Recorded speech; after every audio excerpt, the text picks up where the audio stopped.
Okay. All right, I think we've started recording. So, well, this time it's going to be different because I'll be talking with Abhinav and Karthik, both of whom are my good friends. And so I've tried to get people on to talk about cinema. I've invited a lot of film critics. Uh, we haven't been able to set a date for whatever reason, but because it's a topic that I'm very fascinated about and you were fascinated with the pretty good taste, I thought we'll just do it like this. So let's start by talking about what got you into cinema, and I think we'll go from there. Um, hey, thanks for having me, first of all. What got Also, if me you'd in, like to introduce yourself. yep. So, I'm Abhinav. I'm not studying films, not in anyhow related, don't claim to have a background or any knowledge. I'm a BTech pre-final student in an institute of national importance. And yeah, I'm just someone who at one time, there were a couple of years where I had watched more films in a year than there are number of days. So yeah, I have written about films. You can check my Medium, and I have tried to make video essays on films. And I have been meaning to make one in whatever little time I'm getting these days about something. All right, good. What about Karthik? Yeah, hi, I'm Karthik. I come from Mysore, but I live and work in Europe. I also have nothing to do with movies. I've not studied movies or cinema. I actually gate crashed this because this was supposed to be for Anvesh and Abhinav, and Anvesh kindly sent it to a bunch of us, and I came, and he was gracious enough to allow me to stay on this recording. So thank you, Anvesh, for that, first of all.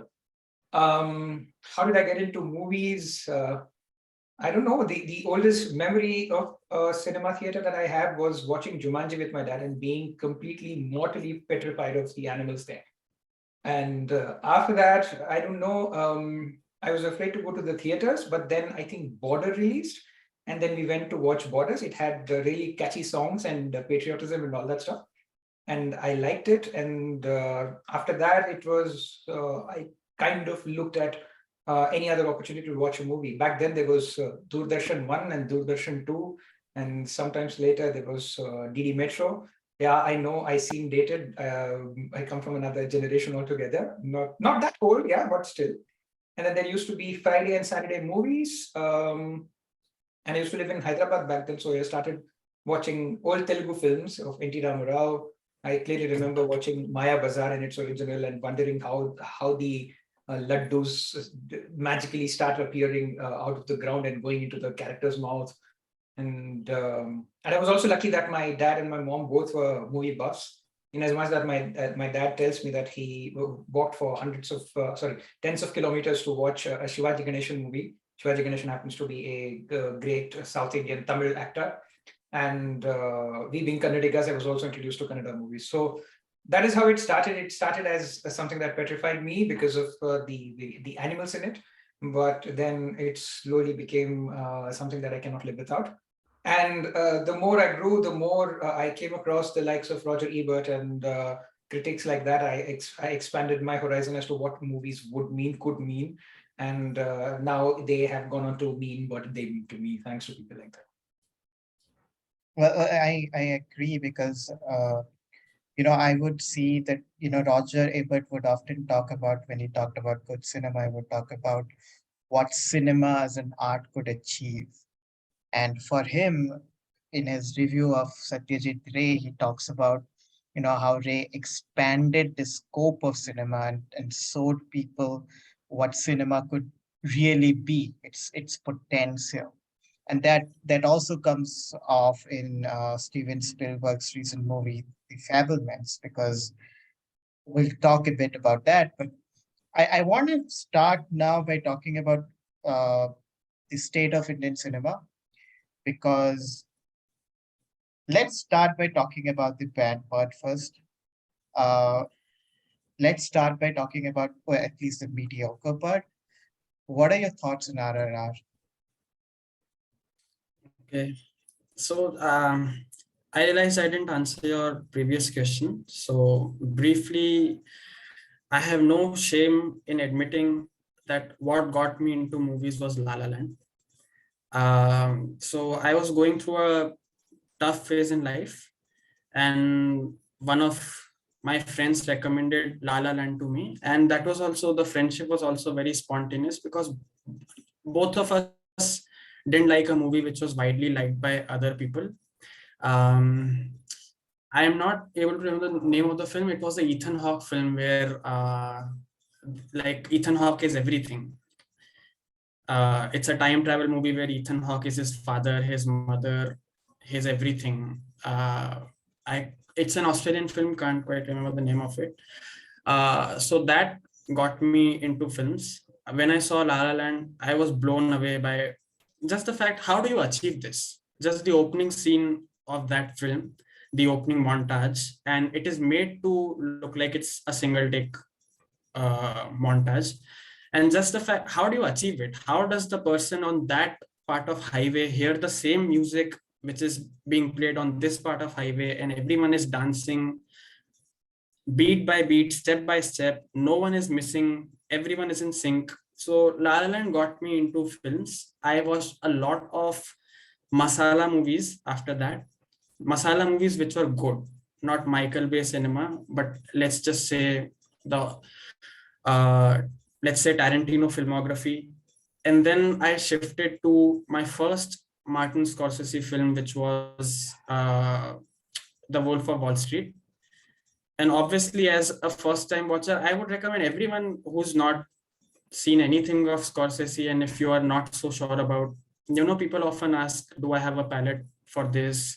That this movie is very slow. I want to watch something, but I just don't like slow cinema. Just watch Wolf of Wall Street, watch Shutter Island, and once you know the guy, you would have enough confidence on him to, let's say, watch a Goodfellas or watch a Raging Bull, because you have faith in the director that he gets me there.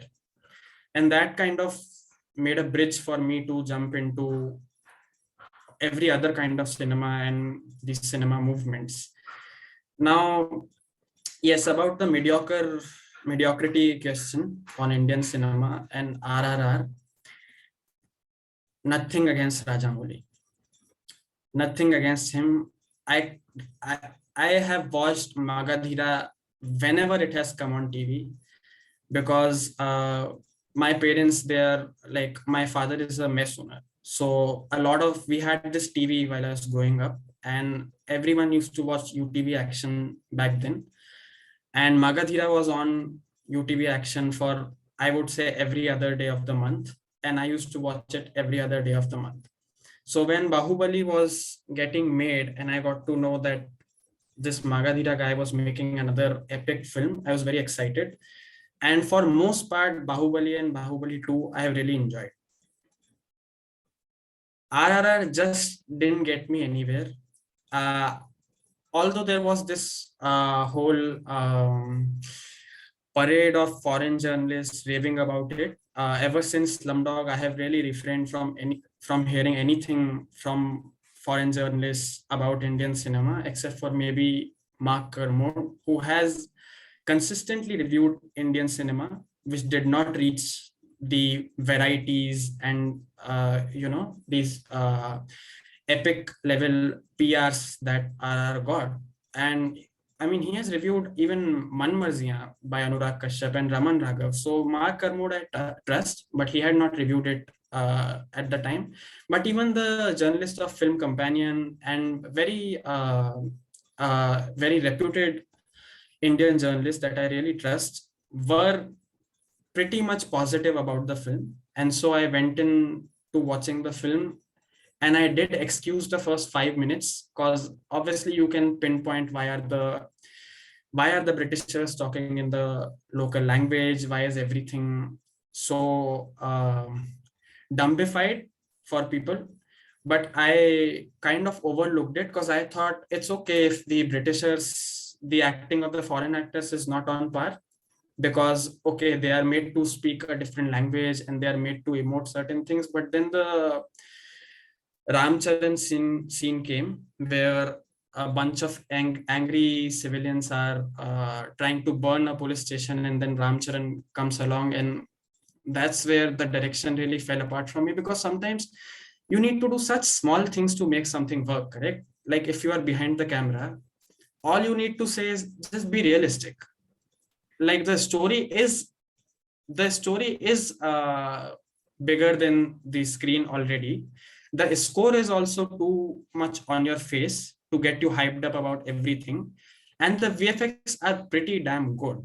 Like that scene which everyone is talking about when all the animals are coming out of the cage. I mean, it's unlike anyone has ever seen before. That staging, that blocking, unlike anything anyone has ever seen before. It's just these small choices which, if you make, it works, and if you don't, it doesn't. And RR just doesn't work for me. Aside, keeping aside the political narrative that has been pushed or not been pushed, just as a film, doesn't work. Karthik. Yeah, talking about mediocre, I will come to RRR in a while, but I had the distinct misfortune of watching another very popular and a movie that went out to make too many people rich, and someone very popular come back again on screen. I'm talking about Shahrukh Khan and Pathan. And I did tweet about watching, after having watching Pathan, I had to say sorry to the two remaining princes of my head. Yeah. To be honest, it's not surprising that these movies that went on to become so popular.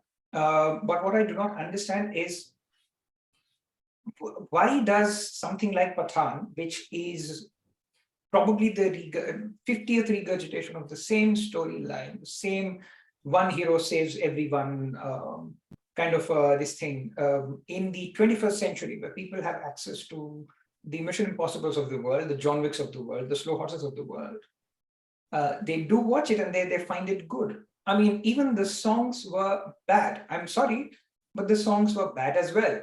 So I don't understand why people would want to watch it, sure, but I don't understand why is it so popular? Why does it make so much money? Some part of it is word of mouth. Some part of it is just the pure charisma of Shahrukh Khan. And of course, Deepika Padukone. I mean, these two people were worth all my money, I must say. But why do people watch it? And then sort of I'll come to RRR. I have some disagreements with Abhinav when it comes to why that the movie did not work with him. Work for him, that is.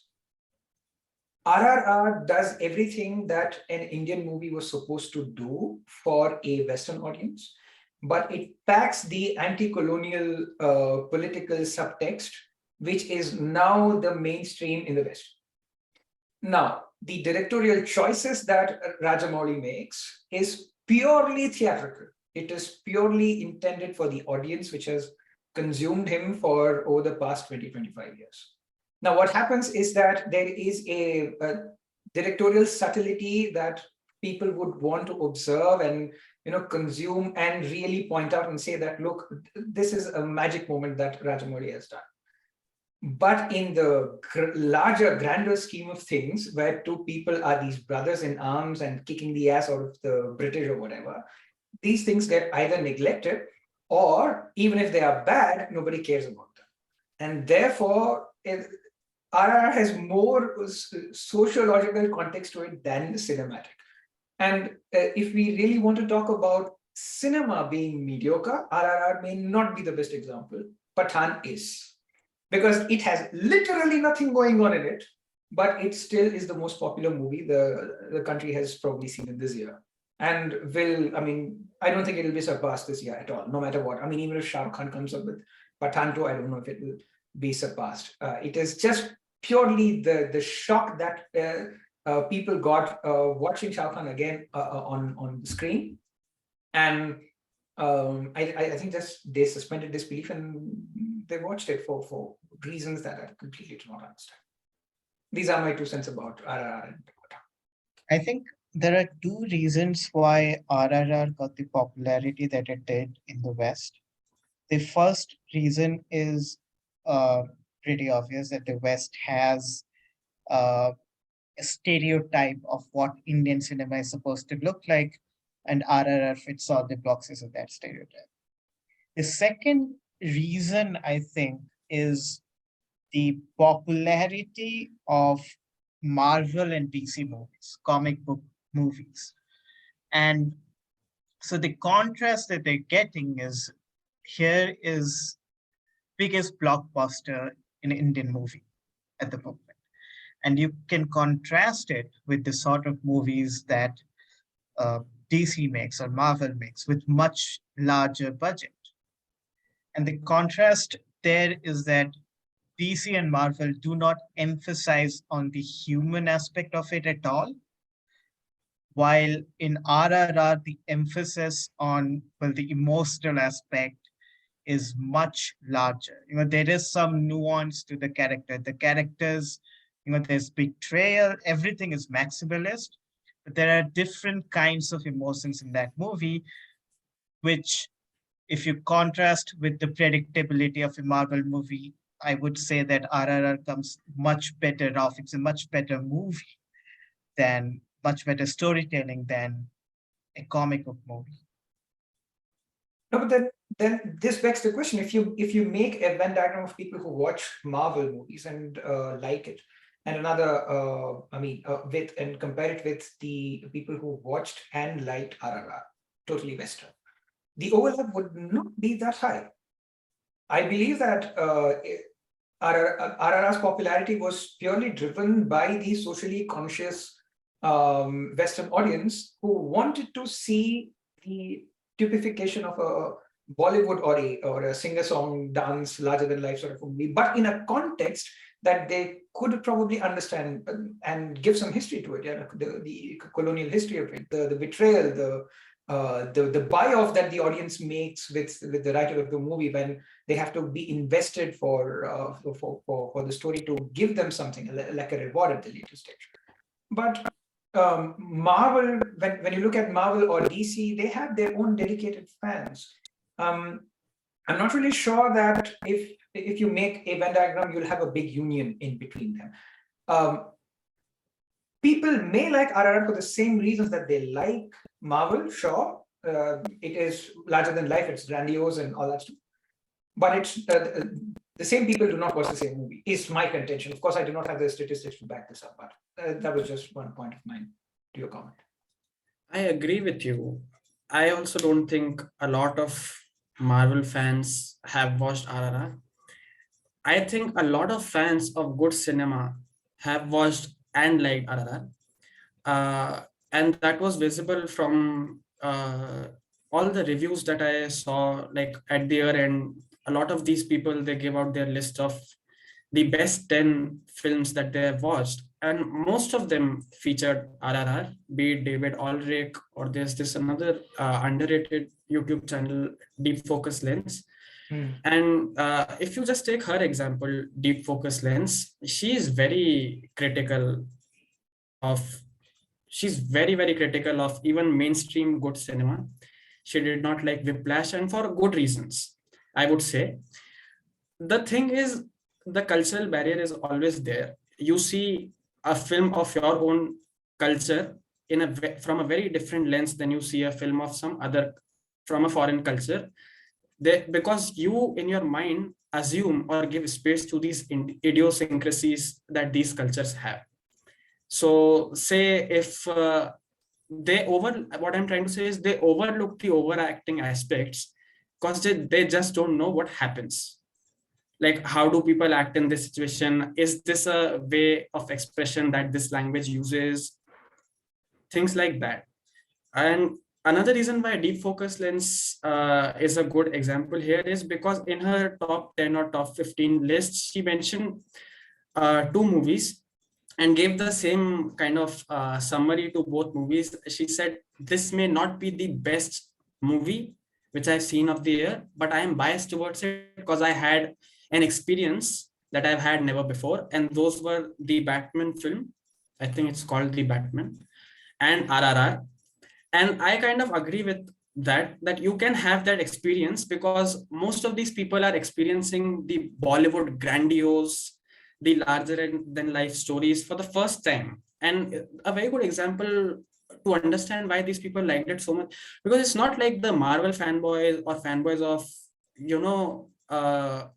non-subtle cinema liking this film, because that's pretty much evident from this screening that RRR had, which J.J. Abrams was the host, and the film got a standing ovation for I think 5-10 minutes.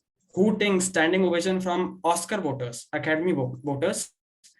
And J.J. Abrams, I remember he said on the mic once the movie was finished, that was the best effing movie that I've ever watched.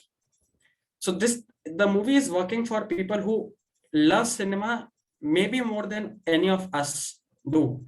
It is that they see films of different culture from a different lens, and which is very obvious. Mark Kermode also talks about it, how people always come to him and say that, whenever you uh, give the list of the worst 10 movies in the world, there are no art house movies, because these movies go under the radar. Even if they are bad, they go under the radar of, well, they tried to make something new, or that it was foreign language, so maybe I don't know enough about it to critique this. I think, yeah, I agree with you that Marvel people are not the same as the people who loved RRR. And it was evident also from the James Cameron Rajamouli conversation, because when Cameron was describing what he loved about RRR to Rajamouli, he said that your music director, he's so different from my music director, because I tell my music director to, build the score slowly, first introduce a couple of instruments, and then once I have made the audience reach somewhere, that's when you hit it. That's when you kind of give the feeling of grandiose. Maybe that's when you bring in the cello. But if you see the first scene, like from where RR is introducing NTR, the drums are rolling. I mean, the bass is there, the music is as loud as possible. And Cameron was explaining that it was such a bold choice that you did that. You had faith in your audience that they'll be pumped from the get-go. And that's what is very new to them. But we have seen this over and over again, done very badly a lot of times in a lot of Bollywood and Tamil and Telugu films. But RRR did that more technically and more, I would say Rajamouli has expertise in these kind of things. Here's what I think about the movie. It is not a bad movie. It is, when I watched it, I think it was fun. I did not expect it to blow up the way it did. I mean, of course, Indian audience would love it.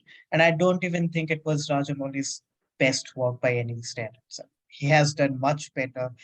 I like Bahubali 2, in fact, much better than Bahubali 1. I think that series deserved the kind of attention that, well, RRR is receiving because, well, it was based on the mythologization that we've all grown up with, the mythologies that we've all grown up with.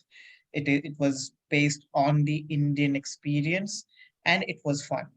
So for that simple reason, if Bahubali 2 would have become as popular as RRR, I wouldn't have any problem.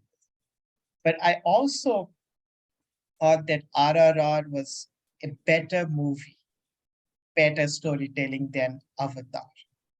And the reason for that is there was nothing in Avatar. I don't even, there's a meme that you don't even remember the main guy's name. And I really don't know the main guy's name. I don't remember the main guy's name. I don't remember any names from that movie. They were so irrelevant. It was purely huge budget world building. That's what it was. And the only interesting scene in Avatar was the scene where the whale, gets hunted, which was actually based on the ways that whales actually do get hunted. But, you can watch it in a lot of documentaries. You can watch it in The Cove. You can watch it in other uh, movies. And if that is the best scene that you've got, then you're just not doing very good storytelling. So RRR for me stood out because it was much better storytelling. And the second part is that the Oscars that it got, the Golden Globes that it received, uh, not for the best film, but the best for music, I think it deserved the Golden Globe for that because the rest of the nominees were simply not good enough. Uh, it was a particularly bad year for film music. And I think that this song Natu Natu was without a doubt the best among the nominees that we had. Yeah, I'll have to agree with you. I was pretty late to watch RRR because where I live, RRR was released, I think, 2 or 3 weeks later than it was released in India. And then I was just unable to watch it in the theater. So I had to wait until I got to India this December, got a Hotstar subscription, and I watched it. And I remember that I have a lot of Telugu friends. I made fun of the hue and cry about Natu Natu and RRR. I mean, I kept sending them messages about, dude, what is this? This is just, I don't understand. Why is it this so? Why is this so famous? And it was, all fun and banter until I actually watched that movie. And I think I remember I was putting in the group that I couldn't watch Natu Natu once. I just had to watch it again. It is mind blowing. I cannot believe that the energy in that song, it's the whole package of that song is just absolutely amazing.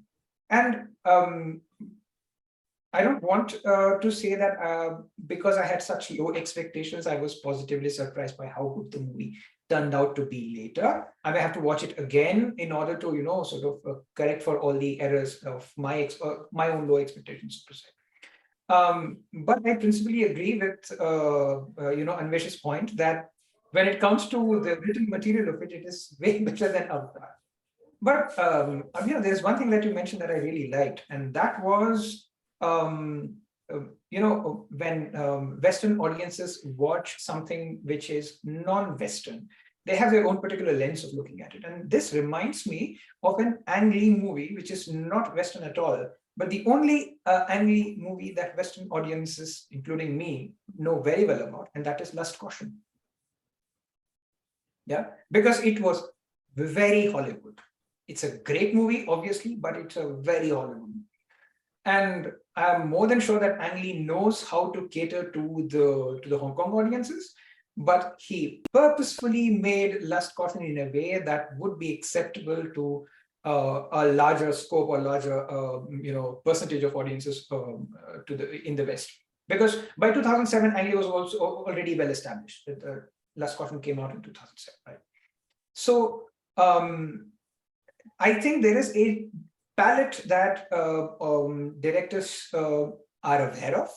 Rajamouli did not make RRR to suit the Western palette, but it was still very successful because, as I said, it does all that a typical Indian movie is supposed to achieve, but it had, some things going on for it. Directorially, obviously, Bahubali Iga as well.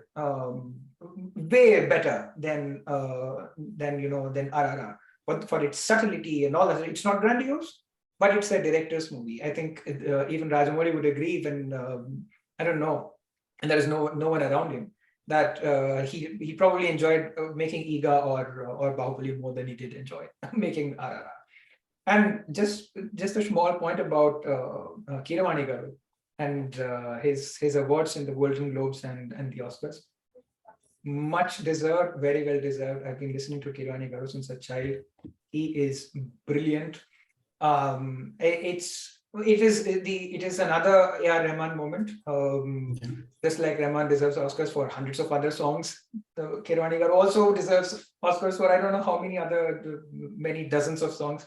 But it is a recognition that he deserves. Deraye Durustay. Talking about that, please watch his interview with Bharadwaj Rangan. It's revealing and it is wonderful. And also, I am all for this award season because the kind of popularity that RRR has gotten for Indian cinema, like the number of people that it would push towards watching maybe a Bahubali and a Bahubali 2 is a massive win for Indian cinema. And I want to ask both of you one question. Say the Central Board of Film Certification here in India sent RRR for the Oscars as India's official entry in foreign language film. How, like, what do you think are the chances of it winning it? Well, the chances of it being nominated were 100%. Yep. And I think the chances of it winning were very, very high. I agree with you. Because Western Front won. All's quiet on the Western Front. Yeah, because this is what they do. They would, choose a war movie whenever they can for either best picture or foreign language film. But I just think the kind of popularity and the number of people that are got talking about it, I think it had a pretty good shot at winning the best foreign language. And wasn't it a meme going on that if you want to win the Oscar, make a movie about Nazi concentration camps or something? Yeah, it's by Ricky Gervais. If you exactly. Sure. If you want to win the best actor or best actress, star in a Holocaust movie. Well, exactly. I think it was Lagan Lost to Defiance, was it? Didn't it? Which was also a war movie. 2002. I don't know if it's true, but I heard the reason that a lot of people thought Lagan didn't win was because of the choice of clothes. That the women were, the women were too poor to wear such extravagant sarees or whatever. I don't know if it's true. That's something I heard. Amir Khan is fully shaved chikna in a place where there is no barish for ages, and people are singing Ghana Ghana Ghana Giri.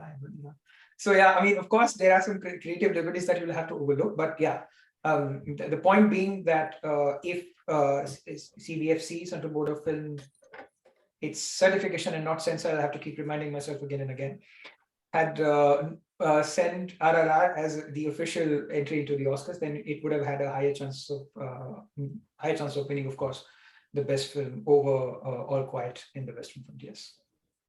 But also the question is, you have to look at whether the film that they sent was an objectively better movie than RRR, and I think it was. I watched Last Film So, and I think it was an excellent, nuanced tribute to cinema.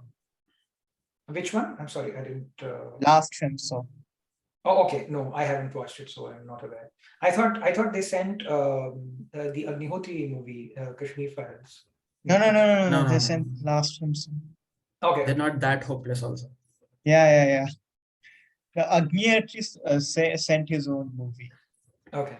Yeah. And it was not in the list, but he still praised himself that his movie is for Oscars when all he did is, sent the movie. That is literally what he was celebrating. Like it qualified. It qualified, like the qualification, like The Room qualified. It's the worst movie ever made. Yeah. Even even news outlets were crazy about that. They were interviewing him and it's got to Oscars. So and also we shouldn't be discussing Pathan with RRR because RRR, it's an above average movie. Like Pathan is a bad movie. It's a terrible.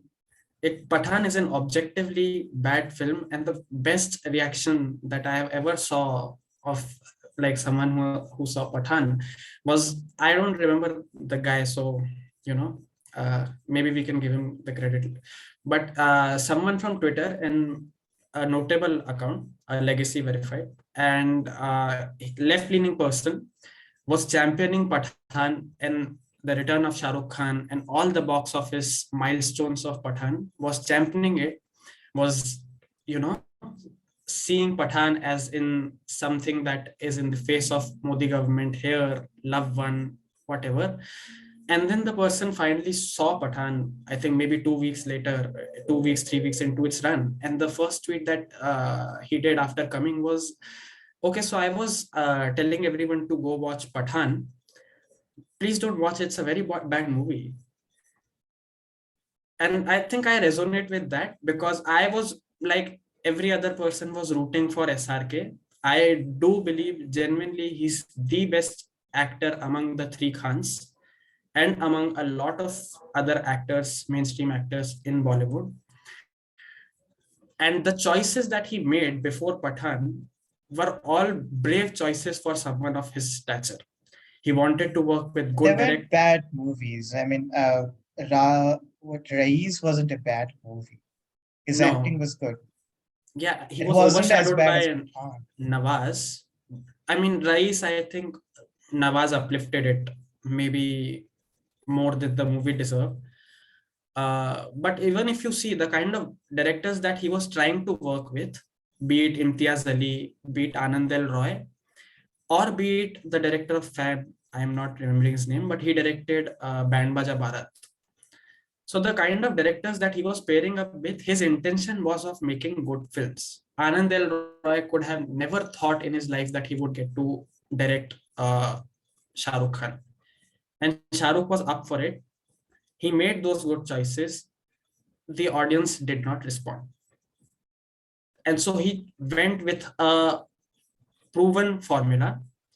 He saw what has worked for Salman, what has worked for other people. He went in, he made a dumb movie, and it worked. And I do not agree with anyone who's saying that the collections are inflated, like, not enough people went in, you are not seeing enough discourse about Pathan that you saw of, say, an RRR.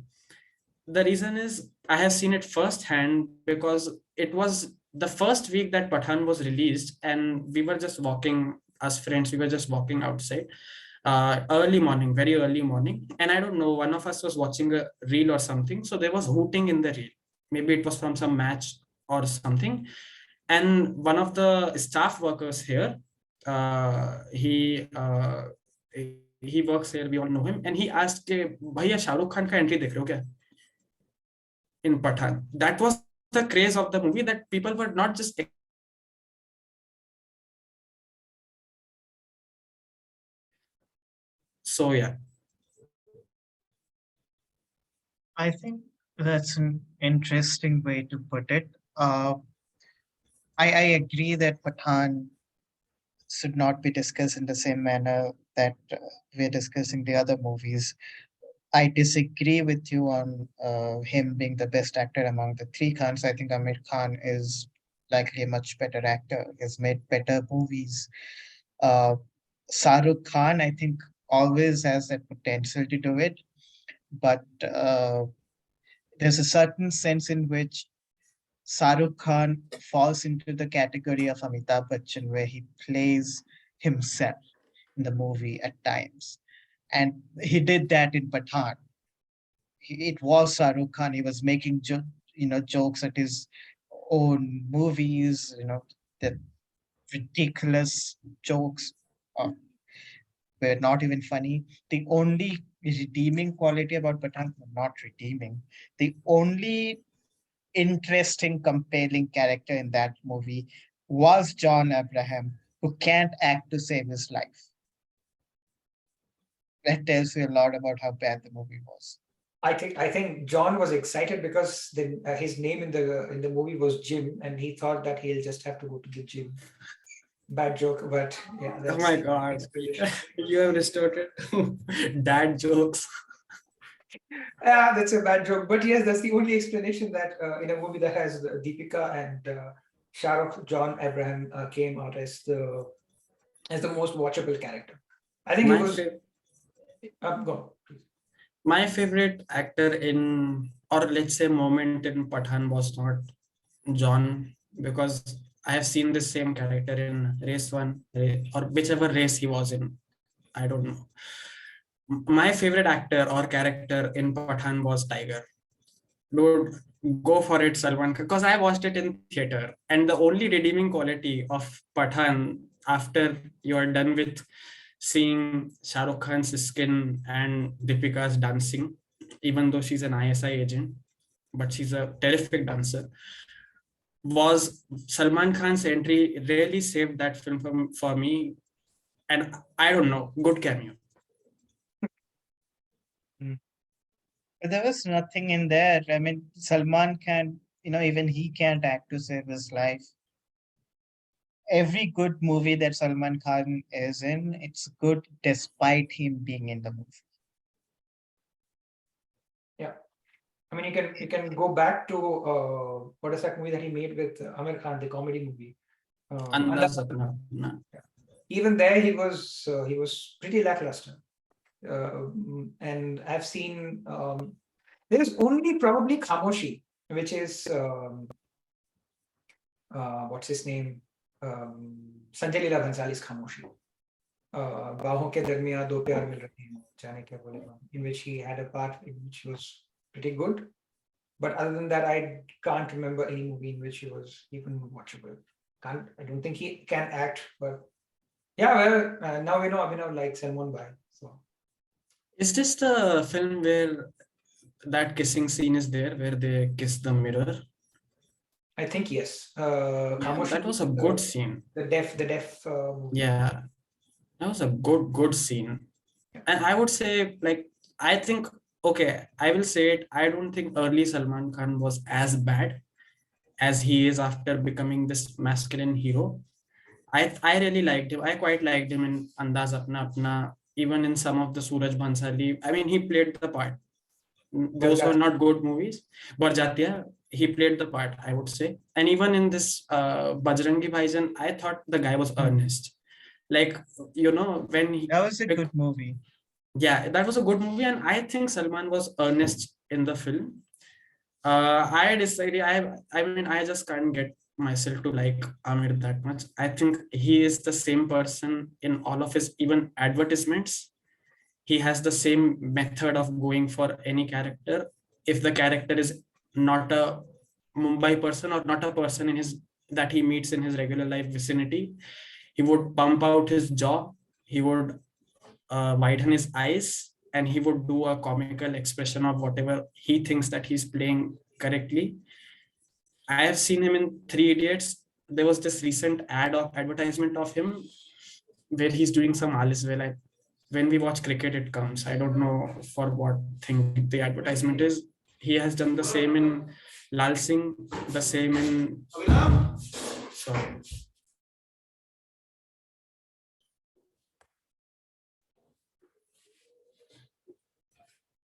All right, end point. So yeah, I was just saying that Amir, I don't know, nothing of him. Like, I always know the guy is acting because he's acting like the same person over and over, which can be said about all the three Khans, but I would still rate Shahrukh. I think his recent movie was just awful. Amir's recent movie, Lasing Chetta, that deserved to fail. Uh, I mean, technically, Sharukh's movie was arguably worse, but was his comeback. And I hope he continues to make good movies, Shahrukh Khan. I'm not very sure of it. But yeah, let's move on to, well, let's move away from the mainstream because there's a lot to talk about in Indian cinema. And one question that I've always thought about is whether Indian cinema has contributed something original to world cinema in terms of, say, technically or narrative wise, which has influenced world cinema in large. So for instance, Rasin's cinema contributed the Kulesov effect, which is the montage. Is there anything, or Stanley Kubrick has that, one point perspective, which we see in other movies later on. So is there anything similar that Indian cinema has contributed to the world cinema at large? Smooth lighting.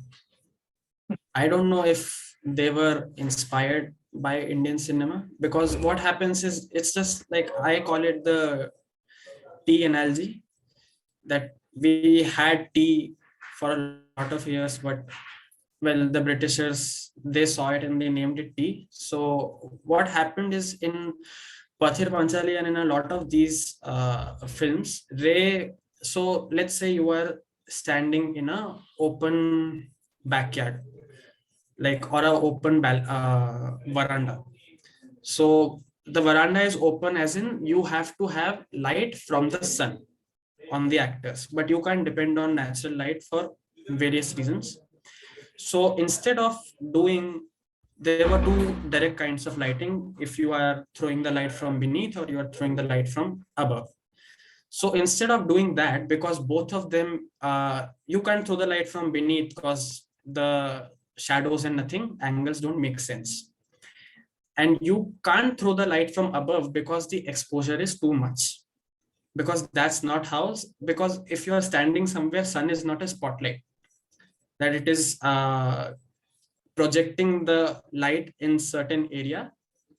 The sun distributes light equally, at least in the area that we can see. So what Ray thought of doing was, in an open veranda, what he would do or tell his production to do was to have these layers or sheets of I don't know, let's say matrices or sheets, and he would make them cover the veranda. And what he would do is, from he would throw the light from beneath to the sheet, and the light reflects from the sheet, and then it lights up the whole place more symmetrically.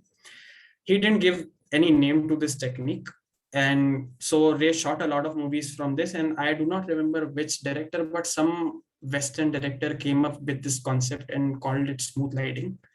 So you have so obviously explained the physics behind it. You have these sheets of paper, and the light is sheets of fabric, and the light is reflecting, and that gives more natural lighting, closer to sun lighting than is when you are directly projecting light from above. And then Satyajit, in an interview, jokingly said, we have been doing that for years.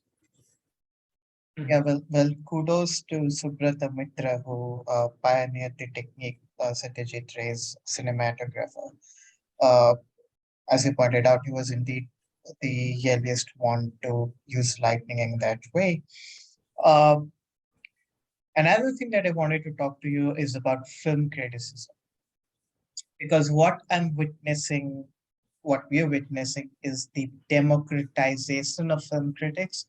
Earlier, you know, there would be a few film critics who would write in a magazine, and people would, decide whether they want to go to a movie or not based on, whatever it's in newspaper or not.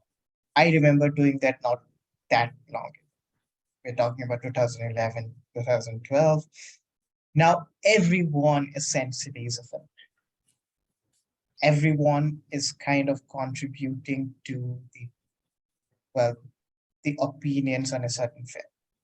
And I'm wondering how that has affected film criticism in general, because earlier, I watched Anand Gandhi's first film. Um, What was the name? Shape of Theseus. Yeah, The Shape of Theseus. I watched it because it came in a newspaper, because there was a good review of it in the newspaper. Now, because of the democratization of film criticism, I do not necessarily see that much attention being given, even in newspaper, to those kind of movies. If I may, the fact that movie criticism has become democratized is a double-edged sword. The reason I call it a double-edged sword is that I think film criticism is an evolved art. It is as evolved an art as criticism of any other artistic form, like music or painting or something like that. But the accessibility of cinema makes it easier for people to opine on it. And a typical example of that is three people from different parts of the world sitting on a Zoom call talking about cinema, although we have absolutely no background in cinema, either making it or studying it or something like that. The reason that I believe is, at least I can talk from my own perspective, is that there is an immediate accessibility to cinema. I would call it there is an immediate the paradox of accessibility to cinema, because cinema has to speak about things which is dear to us, which is common day, which is everyday, but it has to incorporate all the elements of sound, of visuals, and it makes it all the more accessible to people, and it is easier to opine on it. But the fact that cinema itself is an art form on its own, and there is a reason why there are auteurs as directors. There is a reason why, say, Anurag Kashyap is more celebrated among the creme de la creme, the sophisticated people of cinema, group of cinema viewers, and not maybe his brother who has made more popular movies. It's indicative of the fact that the democratization has given more voice, obviously. But the other edge of the sword is that there is a tendency to make cinema what it is not. It is not something that one should watch when one is bored. It is not something that you can keep your brain out and say, "Yaar, aaj paisa vasool ho gaya." It is not. It is not. It is not something that is supposed to relax. It is. It is expression on its own. You don't go sit in an Abhishek Raghuram concert because you're feeling bored. It is an investment. It is an education. You have to have a background. You have to have some palette for criticism of a particular art form in order for you to access it. But all the other art forms which require hard schooling are either classified as boring or too idiosyncratic or too esoteric, but cinema is not. And therefore, this leads to this democratization, leads to this false assumption that, look, everybody can watch and criticize cinema, but it is not the case. But there are some positives. I like this guy called Jammy Pants. His name is Anmol Jamwal, right? Yeah. He has this channel called Tried and Refused Productions, and he is really good. His criticism of cinema comes from a very good place. Although, I mean, if you're expecting a Bharadwaj Rangan or Roger Ebert sort of an analysis of, I don't know, this is a Fellini-esque line in which the director summons his inner, I don't know, the whatever, you will not get it, but you will get a movie for the sake of what the movie is. So I believe that it's a double-edged sword. On the other hand, there is one clear positive that I see, and because of the democratization of cinema, and that is movies from languages that people are not either fluent in or were even interested in watching have become mainstream. I mean, for the life of man, I wouldn't have thought that something like Godi Banna Sadharanam Ekattu would have been watched by such a critical mass of people. Or even for that matter, Kantara. I mean, being a Kannadiga, of course, I have a bias to Kannada movies. But it is simply the democratization of cinema that has brought upon this. And I can only hope that Putana Kanagal is discovered, and Kalpana is discovered, and some of the movies of Dr. Rajkumar are also discovered like this. And I'm completely fine with that. Yeah, Abhinav, before you chime in, I just wanted to respond to one of the things that you said, which is about movies relaxing you. So I think Park Chan-wook in a interview, he was asked by one of the audience members that why are your movies so profound, or something along similar lines. You're supposed to movies are supposed to be about entertainment, they're supposed to relax you, they're not supposed to make you think or whatever. And Park Chan-wook was like, I make movies to make you think. If you want to relax, just go sour. Absolutely correct. Fully agree with him. Because you have mentioned him, kudos to the guy. I mean, I saw Decision to Leave, one of my favorite films of the year. I mean, yeah, absolutely. Masterpiece. And I mean, snubbed everywhere, sadly. and he doesn't care. A bloody genius. And obviously, whatever he says, and all the film purists, traditionalists, idealists say, all of those things are absolutely correct. But I mean, we can't be the Yogendra Yadavs of cinema. we can't be so idealistic about it. And would you really want to live in a world where cinema is a small exclusive book club? Abhinav, So before you continue, I don't think we want to be the Yogendra Yadav of anything. Please no, continue. I agree. And nothing against him. I'm pretty sure He he's might be coming on the show, so yeah, nothing against him. I'm pretty sure he's a very good guy, and whatever he does has very pure intentions in his heart. Whether that materializes to normal common people or no is different. And the same reason why I say this is because this used to bug me a lot. Why cinema as a art form has, it has lost its meaning. Even film criticism as an art form has lost its meaning. So you would see these people on Facebook or Twitter where they would feel themselves entitled to opine on, say, a Gangs of Wasepur, because this was very big. I don't know if you guys remember. Gangs of Wasepur 2 was released almost at the same time as Tiger Zinda Hai was released, 1 week prior to Tiger Zinda Hai. And because the word of mouth for Gangs of Wasepur 1 and 2, the first week run, was so strong that people were actually going in large numbers to see Gangs of Wasepur 2 in theaters. The footfalls were almost double they were in week 1, then week 2. And after week 2, all the theaters shut the movie down because every screen in even multiplexes was booked by Tiger Zindai, because Salman Khan, and it was, it was a proper masala film which delivers to its audience. And so so from that time, it's very salty why the art form of film has lost its meaning. And until very recently, when I was talking to someone, and they said, well, films mean very different to different people.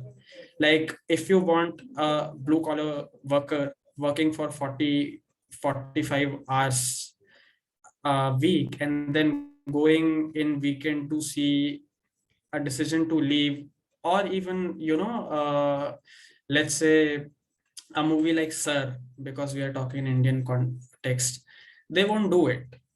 They want to keep their brain cells at home, they want to have fun, and you have to be okay with it because you do not want it to be an exclusive book club.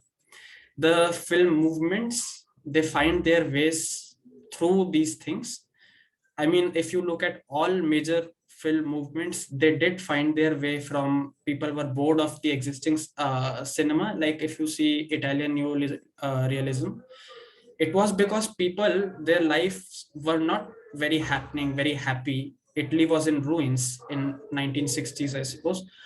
And they just didn't want happy-go-lucky films. They didn't want a film which would have a dreamy ending. And that's when realist films were born, where you would just go and watch how people are. I don't think the movement is needed in India currently. What I do have a problem with is people who are paid to write about films.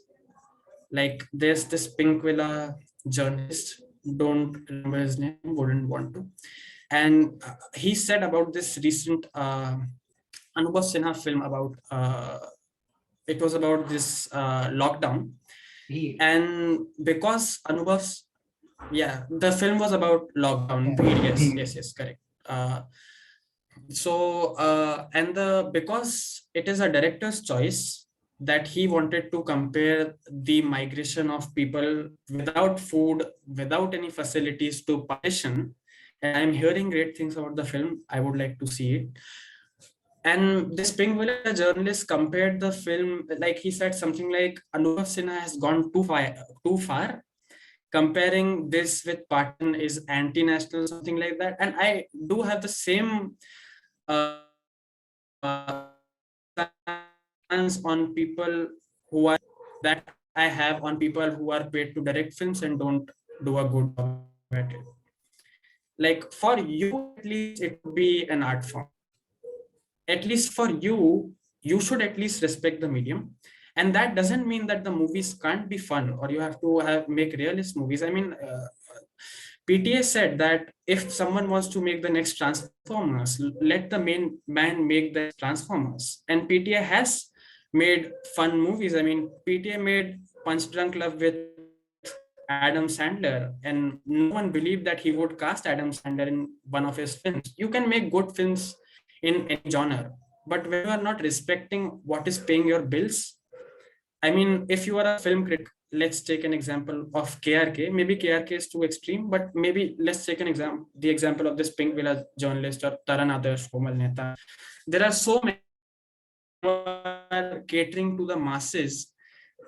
That's not their job. I mean, we people on Twitter can tell each other or their fandoms or these stands that, man, the entry of Akshay Kumar jumping off a helicopter from 10 floors is so good. I mean, these people can tell this to each other. You should be talking about the medium of cinema and what my hero Scorsese calls the grammar of cinema. So someone asked Scorsese, I should remember who asked, but I don't. Why do we need film critics? Why does everyone call cinema the art? Anyone with a home recorder video camera can make a movie. And so why do we need film critics? People are smart enough to decide what they want. And because everyone says that film or cinema is so subjective, because that's what you get a lot. If you say you are not a good critic, or actually that's an objectively bad movie, people say, well, don't you guys say films are very subjective? So why so much fuss about it? Well, it's true that films are subjective, but what Scorsese said was that the grammar remains the same. So a normal everyday going movie viewer would not understand what mise en scene is, would not understand staging, blocking, cutting, lighting. They won't understand it, but they see the film through it.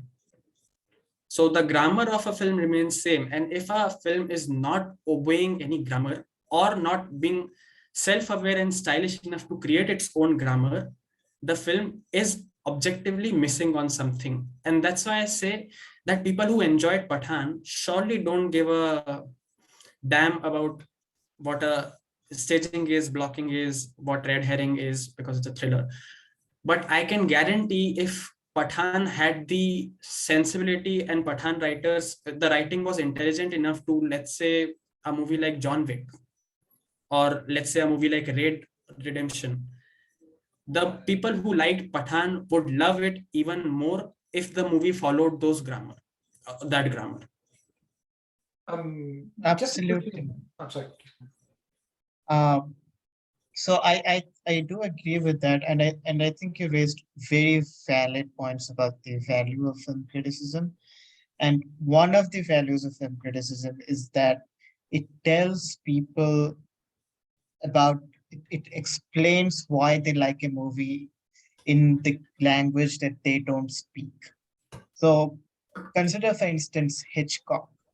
For the longest time, Hitchcock was considered to be well, the Marvel of his time, basically.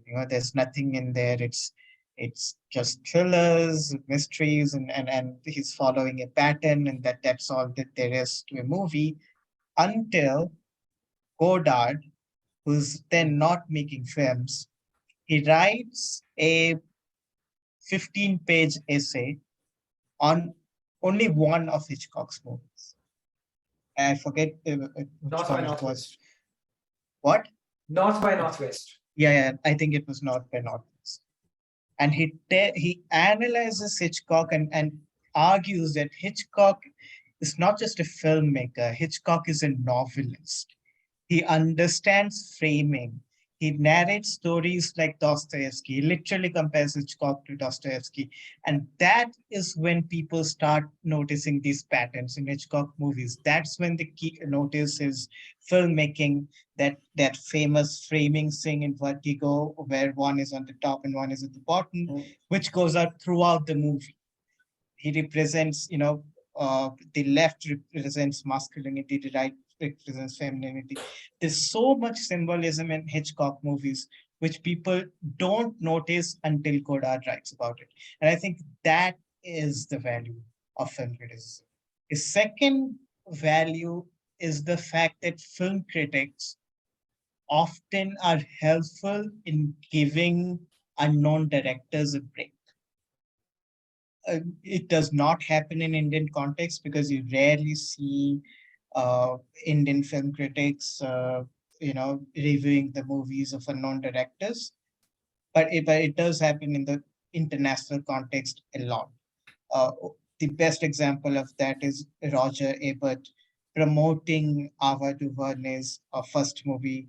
When she was not getting screens, he promoted it through his Twitter account. He promoted it through his reviews repeatedly till people started noticing it. Ava DuVernay's career got a break because of a critic like Roger Ebert. So these are, I think, two of the primary values of critics.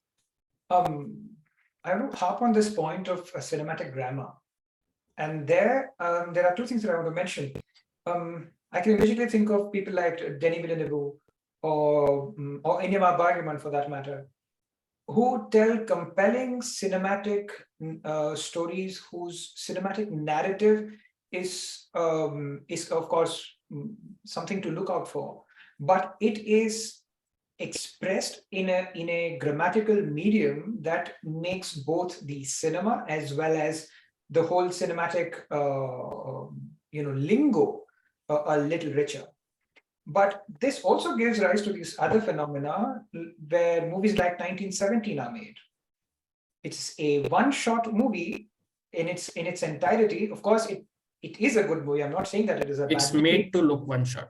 Yeah, of course, it is made to look one shot. But again, it talks about the Actually, it's grammar made of- to look two shots. I'm sorry, but Okay, there's a One- yeah. I mean, it is still talking about the grammar of cinema making in it, that it is one shot or two shot. I can give you another example of this song in Dil Dhadakne Do.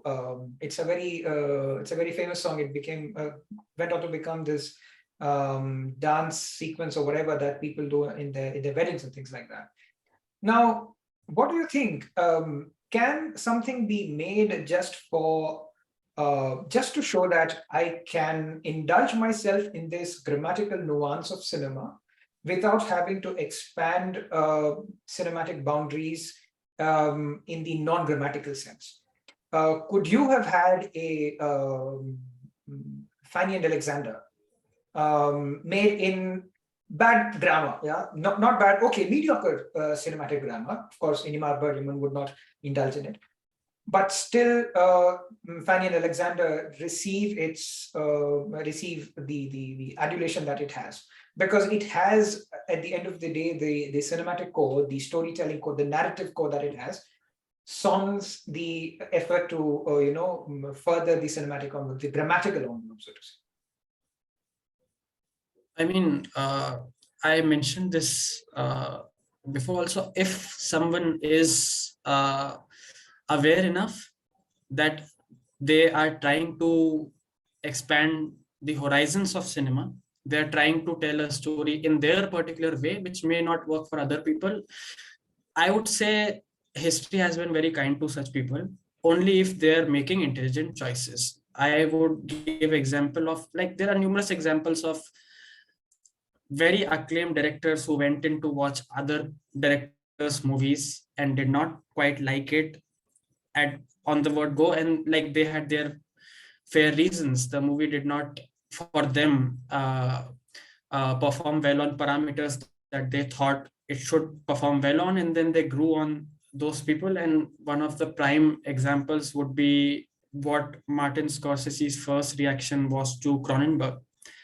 And I do not know if it was Crash or it was some other Cronenberg film. It was one of the earlier Cronenberg films, and someone made Marty watch it.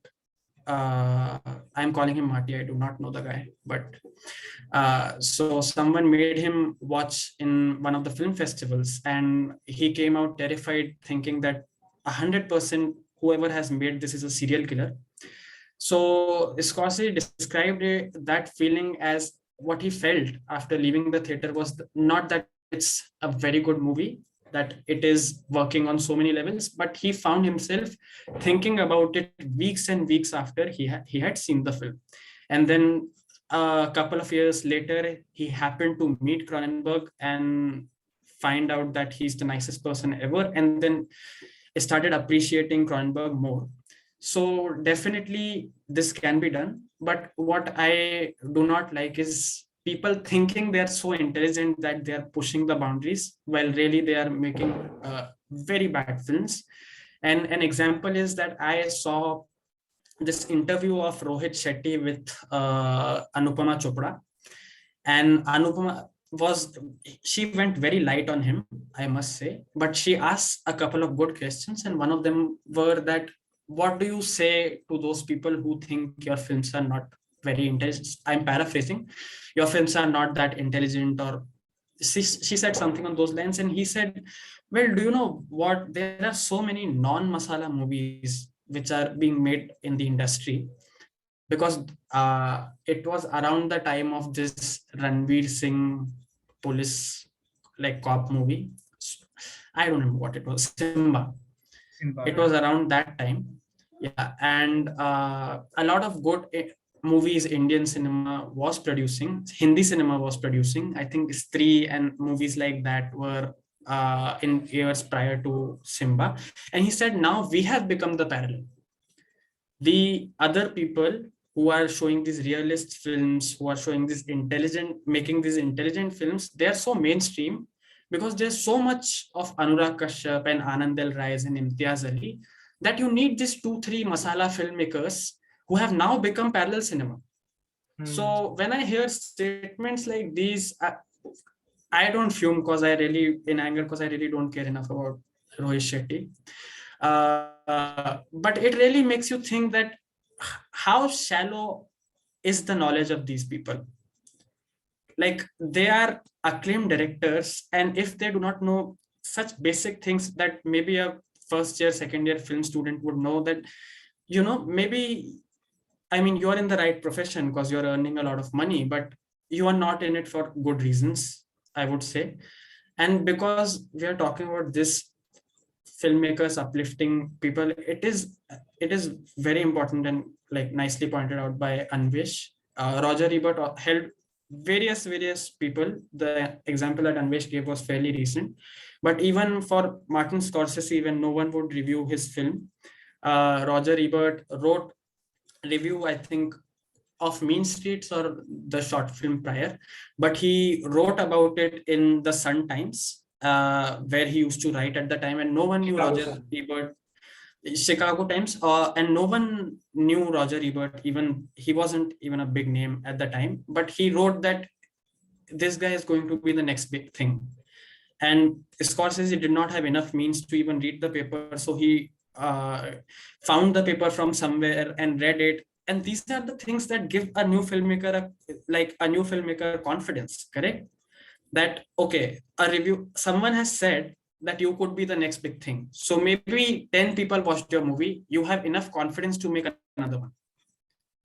And that's what film critics do. And I mean, watch any movie which, because there are so many Hollywood movies where people are just expressing their love for old Hollywood and cinema, and even Even La La how Land.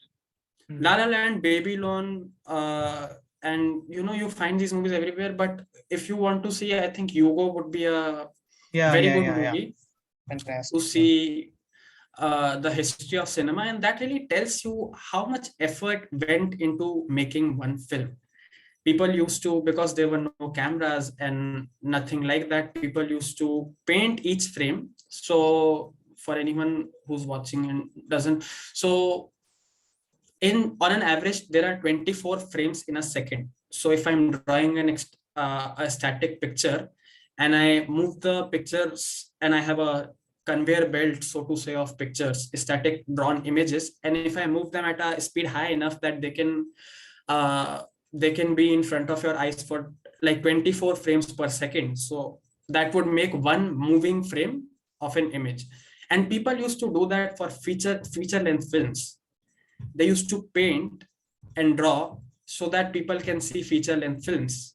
And films were, they were, again and again people say, well, it's just a film. It's not just a film. Films have pushed propagandas into people's mind. Films have brainwashed people. Films have poisoned people into believing that people of a certain section are their enemies. Films and music and art has pushed people to break walls and to combine two different enemy nations.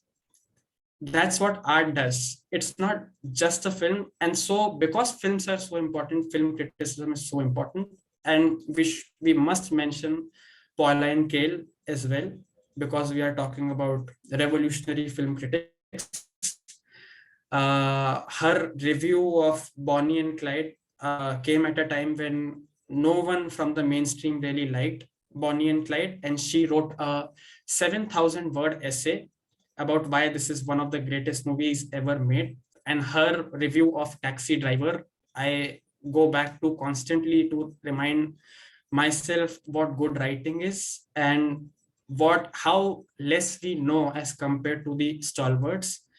And one trivia or good news is that maybe the last film of Tarantino is about Pauline Kael. Wow. Hmm. I mean, it's never good news when Tarantino's last movie is talked about. He's going to make one movie. Oh, He's yeah. going to- He wants to make 10 movies and stop there. I was hoping Yeah. out of hope that it'll be Kill Bill 3. But yeah, well, Maybe it is Kill Bill 3, just as Pauline Kael is murdering people with her words. Wow. Yeah. You need someone like Tarantino to make that work. Yes. I think even Once Upon a Time in Hollywood was essentially an autobiographical movie, which people did not realize because he framed it in that manner. Yeah. But throughout the movie, he's making a statement about the contemporary state of cinema itself, which is, represented by the actor who is no longer, the new thing, the new wave is coming in, and the Westerns are dying. And towards the end, he strikes back because he doubles down on what is considered to be quintessential Tarantino. He does not do that throughout the whole, I think it's a 3 hour long movie. He does not do that for 2 hours. The last 40 minutes when the Tate murders happen is when Tarantino comes in. And it is a sort of statement that, I am here, I'm not going anywhere.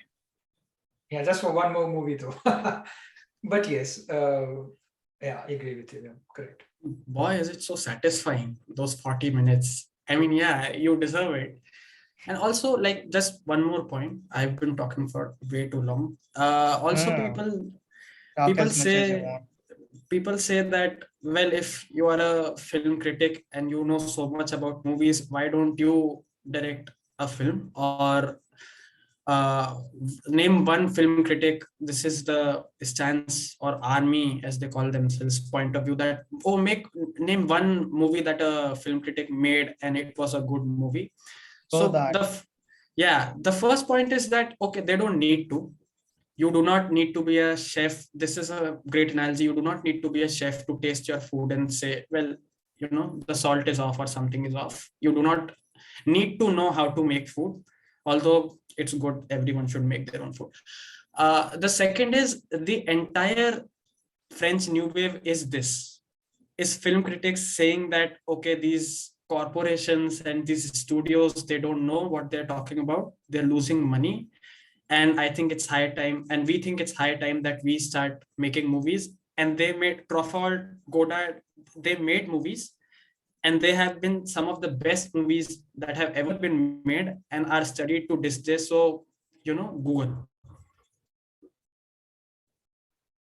So, because we were talking about Rohit Sethi, and I don't, there are some directors that I don't care about at all, and that I think has zero potentials.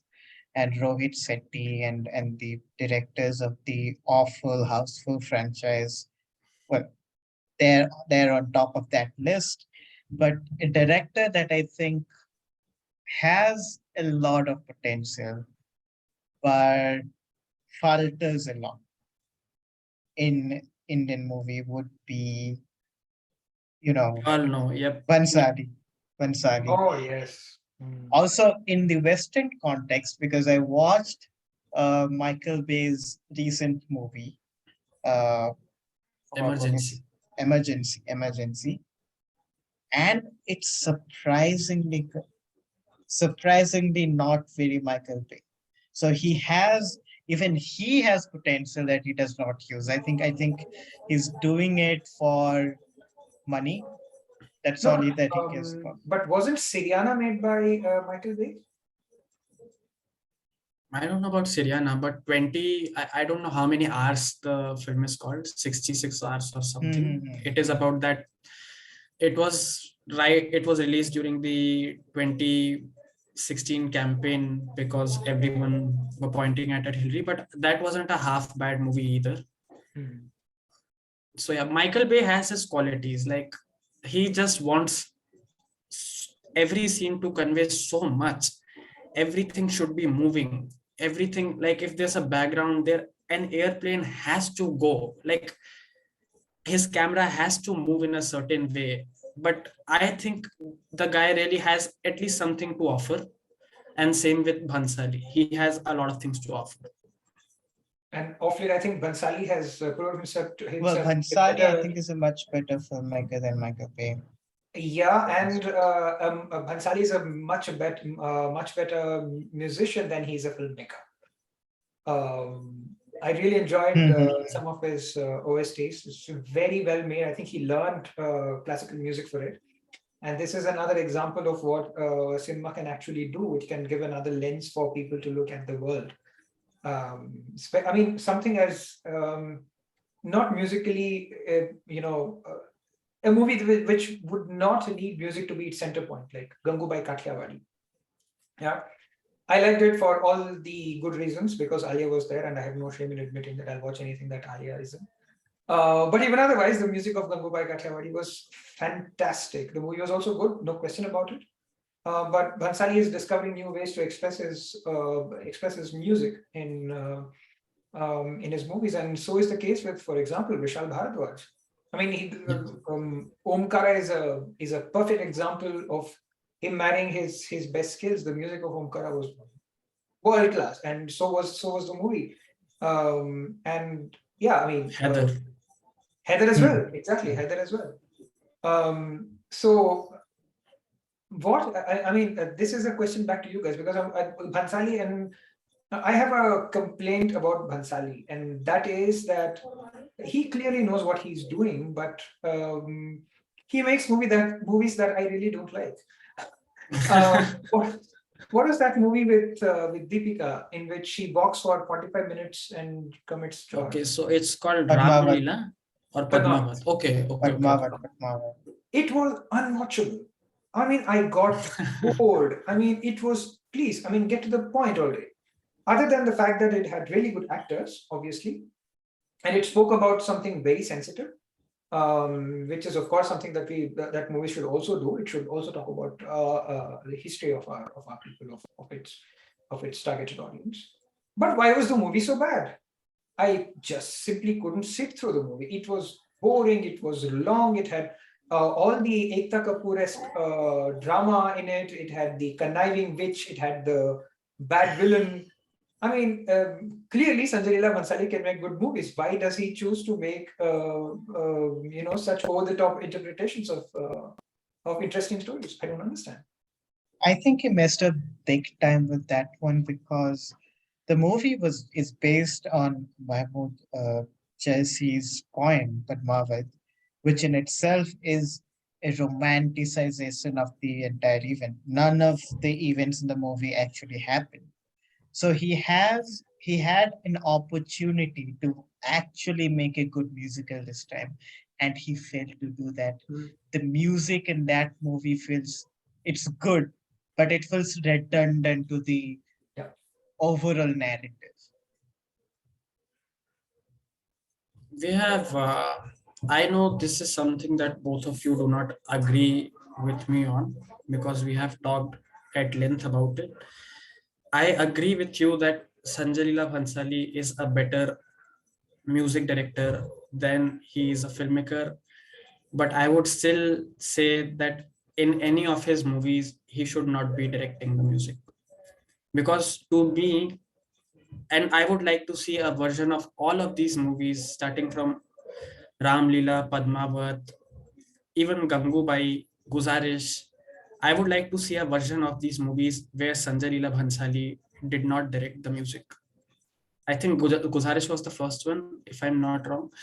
But I think the problem with his movies is the music, because he is so much, he sees his music the same way as a new or novice filmmaker sees every frame of what he has shot. He doesn't want to cut anything, because according to him everything is so beautiful, and while that may be true, maybe whatever he has created is very beautiful, but if it is not fitting the narrative of the movie, and if it's not contributing to the greater cause that this piece of cinema, it should work on a whole, he should make the tough decision to either not put that music, put something more subtle, put something shorter, or maybe just have some other editor or some other music director edit and give music to his films. I know even you guys had apprehensions about it, because valid point is that the best thing about Padmavat was its music, and I take that. But my question is, if the music was not there in Padmavat, could Padmavat be a better movie? Like if someone else direct, because I am pretty sure that I can cut Padmavat 30 to 40 minutes shorter if if someone else is giving the music. And so maybe the music stays with you, but if the movie doesn't, is it worth it? That's my question. I think if we take that point into account, then what he needs to do is not stop making music, but to make music in a thematic manner, in which it actually fits into the narrative. Uh, it can be long, it can be short, but it has to, well, complement the narrative. It has to be a musical. And I think he has a lot of potential to actually make a good musical. He has the, overarching cinematic grandeur that we expect from musicals. He knows how to, he knows the best costume designing, cinematographers. Everything about his movies is grandeur and it screams musical. But he does not make that. Yeah. It's like the music is only a supplement.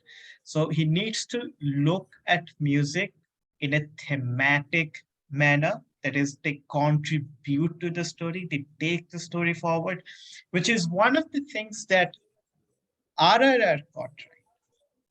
Because all of the entirety of its music, every song in that movie was relevant to the story, was pushing a theme forward. Natu Natu is obviously the first time that they go. It's an anti-colonial song where there's a fight happening. The song itself has a story. The song where they meet, the first scene in which both of them meet and save the girl, and it starts with a song. The song's lyrics essentially are talking about the narrative. It speaks about, will they stay together? Will they betray each other? It speaks about what's going to happen in the future in the movie forward. So every song in that movie is written to supplement the narrative, which is not the case with Bhansali, who makes much better music. I disagree with you. I think earlier Bhansali with Devdas and Hum Dil De Chuke Sanam were essentially musicals in which the songs furthered the cinematic narrative. And the operatic He part. wasn't the, I'm sorry, he wasn't the music director. Exactly. I mean, which complements Abhinav's point that he wasn't the music director in it. Therefore, he may have had some amount of cinematic objectivity in cutting the movies. The same can also be said about Black, for that matter. It did not have any songs at all, but the theme still remains with you. It's very operatic in its nature. And whatever happened to the music director of Black, we never heard of him again. But yes, this reminds me of the overarching presence of musicality in our cinema. There is this. There is a 1958 movie called Adalat. Yeah, if you do get a chance, please listen to the songs of Adalat. It is simply beautiful. When I was listening to it for the first time, I listened to it just for the musical aspect of it, and then I happened to watch the film some years ago, and it became clear to me that these songs, the lyrics, the placement of the songs were such that they were deliberately pushing a particular part of the cinema. I mean, the movie had a narrative, and the songs reinforced some part of it. There's a song called "वो चुप रहे तो मेरे दिल के दाग जलते हैं, जो बात कर ले तो बुझते चिराग जलते हैं."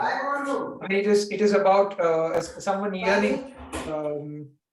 If they keep quiet, I feel pensive, and if they start talking, I feel that blowing candles are igniting again, or things like that. I mean, it comes at a juncture where someone obviously is not talking to someone else. Yeah?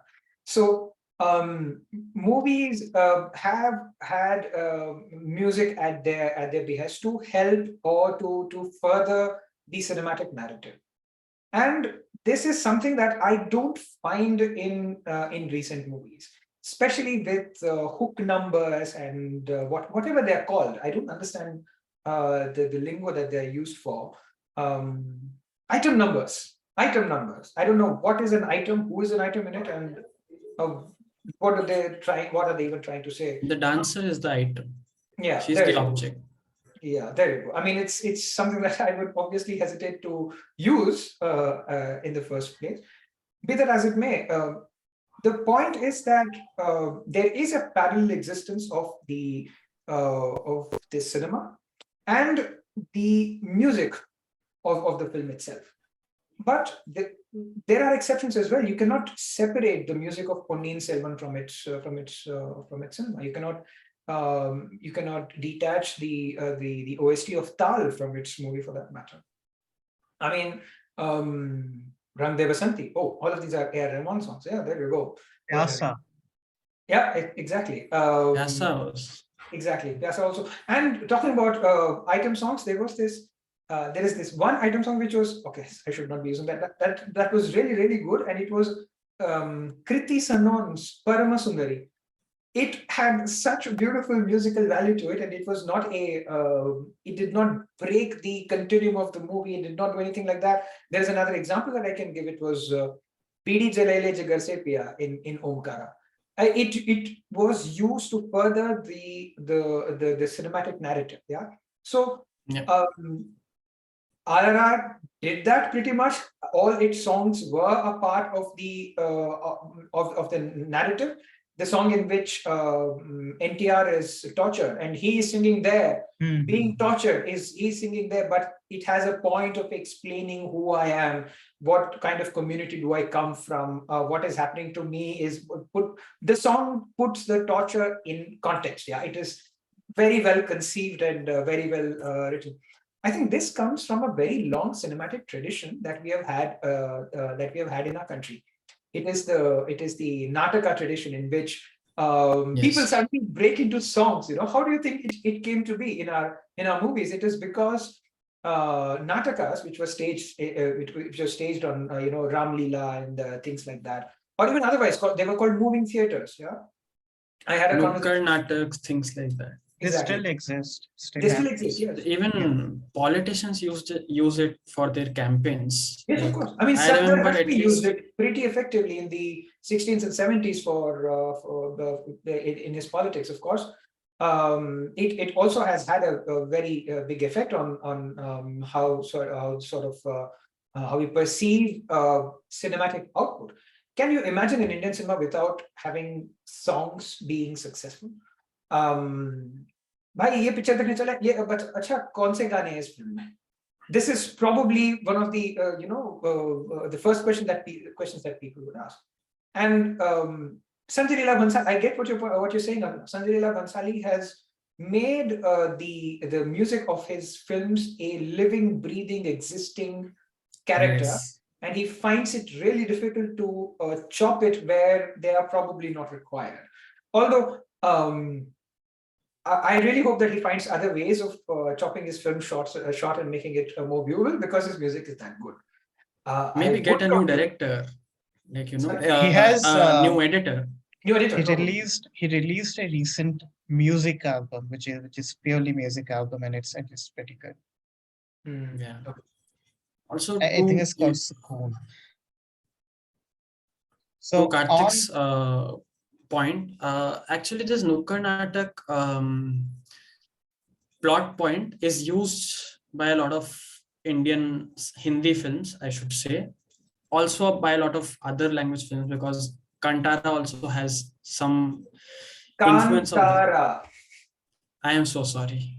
I'm Khan, just so Khan sorry. or Tara, Nakshatra. Khan or Tara. Kantara. Simple. Okay. Kantara. Okay. This was my Kohli moment. You know how Pakistan is referred to Kohli as. So so good films, this is just an observation. Good films example, Heather. So when he's confronting his chachu and his mother, and what they did after his father went missing, that is also a natak. And I don't ask me how I remember this, but one of the climaxes of one of Rohit Shetty movies is also this, and then everyone go into running. uh, Besides that, to your point, actually this culture of songs, it did begin with these music corporations, so much so, and for so many years, that I vividly remember 2001 film, Tumbin. It was very popular that time. It's a romance film, not a good film. Anubhav Sinha's first feature length film. Mhm. And this film came into existence, and I was shocked when I heard this, because Anubhav Sinha directed one of the music videos before for T series, and he did not like, he doesn't like it now, because, and it's very, very bad, very, very bad filmography in general. Uh, but because the film, because the song went very popular, became very popular, Bhushan Kumar met him, invited him, and told him, "Have you written anything yet?" And because he was a novice filmmaker, obviously he's written some stuff that he wants to make. And they said, "Well, okay." He said, "This is the stories that I have written." And Bhushan Kumar said, "Okay, so take the romantic one. I do not care what the movie is, how it does. Get me 9 songs out of this movie. Put 9 songs in this film, so T series makes money that way. Doesn't matter if the film is good or no." And this is back in 2001. So before the advent of Guru Randhavas and Nora Fatehis of the world, this was happening because this music industry got so corporate that all they care about is music. And now, why we don't see Bollywood movies without music is because they think it won't sell. They have to make money in some way, and they think if the movie flops, if the movie bombs, at least we are making money by putting 2 item songs in it, so people are playing it in their DJ nights because they have to dance on something, and whatever is peppy they'll dance on. And so because it will do numbers on YouTube and Spotify, it will make them money. So this is one of the reasons why you see so many films which have these item songs. And it's a great tragedy that films which are nicer, and they do try to be more confident and not put songs unnecessarily because they do not serve the film, they have not been quite successful. And Fan being an example, Fan, I don't remember, I think it had just 1 song, and it did not do well, and a lot of people put that on because, well, there was no music, how do we promote this film? Because a very big medium of promoting these films is also through YouTube and now reels. So, do my catch step, can you do this catch step, and radio. But the counter to that is, you do not need to make a tumbin to sell your songs. You can make good movies with good songs which push the narrative, and Anurag Kashyap has perfected this art. I must give it to his music directors. Now he has been in long collaboration with Amit Trivedi and Shreya Yeah, I So can't. song. Khanwalkar. Khanwalkar for Gangs of Wasseypur. If you see any Gangs of Wasseypur track, all of them are bangers. Yeah. Like Especially 10 even 10 2 2 2 T T T 10. yes, especially that and that Goa song where they are definitely insinuating everything with a person's extra large penis. Everything in that song is insinuating, is a metaphor for a penis, the guns. And also even the lores that these shadi lores that they sing, tar तार bijli बिजली se से patle पतले hamare piya, I can dance on that song for hours. It's और just फूटी that के दिल में राय का दाना रंग बिरंगा बरसा exactly. And you can use that what is the एक that बगल में person's गाना name. होगा एक बगल में लोरियन Yes. So who's that guy who sung it? that was Arambe Piyush Mishra. Prachand, Piyush Mishra. Correct, Piyush Yes, Mishra. Yeah. Mishra. And so the film has such a range, the songs, that one is a lori. You can find solace in it during difficult times. Even another song is of the same movie, which can motivate you to no extent. Uh, कुछ wrong हुआ है तो right हुआ करो जी नहीं Yeah. लूजिए जी हो fight हुआ करो जी Hmm. I mean it has those songs, it has peppy songs, and all of them push the narrative. And another example would be Man Marziyan, which not enough people saw, but really I rewatched it recently. I don't know why, critics don't like it. I don't know why audience didn't like it. I love the film. Yeah. And it was The Abhishek Bachchan's earnest effort as well. He did really well in it. Yes. And kudos to Amit Trivedi, whatever that guy touches, it just has those flavors of brilliances. And to your point again, because you said that people overanalyze why a film didn't work, and then they put it on something very minute. Another Anurag Kashyap interview comes to mind where he said that because his career's biggest flop is Bombay Velvet. It was supposed to be his biggest hit artistically and commercially, but flopped on every level. Critics didn't like it. No one liked the film. And so, because it was his collaboration with Karan Johar, Dharma. So Dharma is this huge corporation, and so they had a meeting, Dharma people. Why did this film didn't work? And one of the reasons that these corporate executives came up with was, well, Ranbir Kapoor's hairstyle was not nice.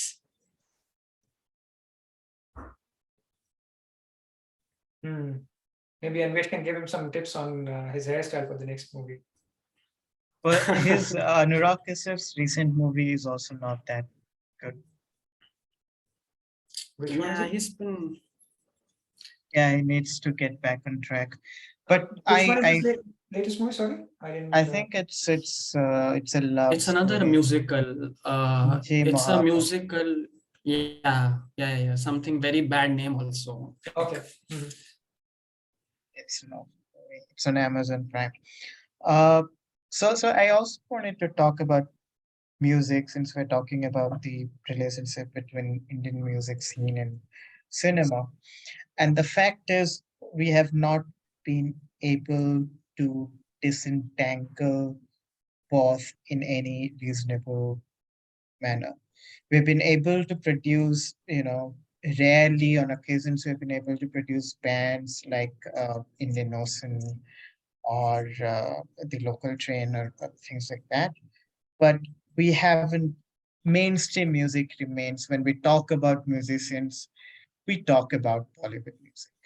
And the problem with this is that it inhibits originality and creativity in a very serious manner. The reason the United States has, produced so many genres, jazz or hip hop or rock, is that the way to push forward the limits of the genre is for you to have a certain sense of individuality. So every singer, every musician knows that eventually they have to, write a song, they have to express themselves. And that makes the music much, much better, much more original. It gives the entire album a symphonic element, which is by its very definition completely absent in Indian music. You cannot have a 10-minute song like Pink Floyd has in an Indian movie. And I think this is a very bad thing, because this limits our capacity to produce good music. I have really strong opinions about this, so I'll let Abhinav talk and then I'll come. No, I don't want to talk about this. You go. This one you can handle on your own. Oh, no. Abhinav, please go on. I'll come. I would say, in my very limited understanding of music, because Karthik is sitting here and we should really not be messing with him.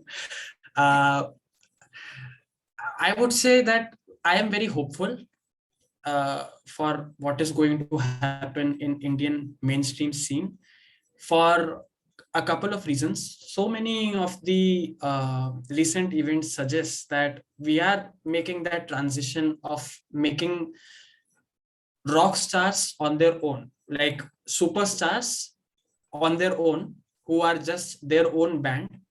And we have always had that in Punjabi industry.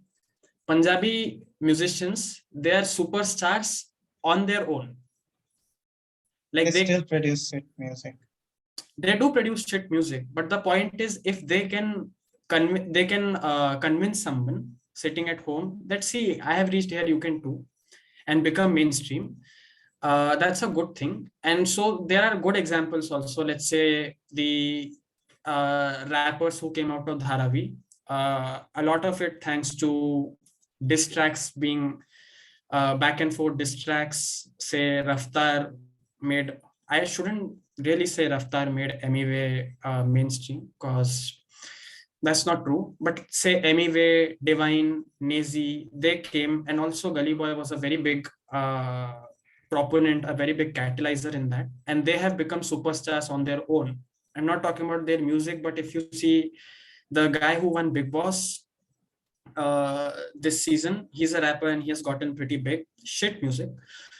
But also, if you see a Nuclear, who came out of nowhere, and now his concerts have a plethora of people. Say Pratik Kuhad, say a Peter Cat Recording Co. So this I am saying because we recently organized a fest, and we got to know how to reach these people, what are their prices, and how many people can actually come. When you invite people who are just musicians, they have not given any music to any cinema, or very limited in case of Pratik Kuhad or let's say Ritviz.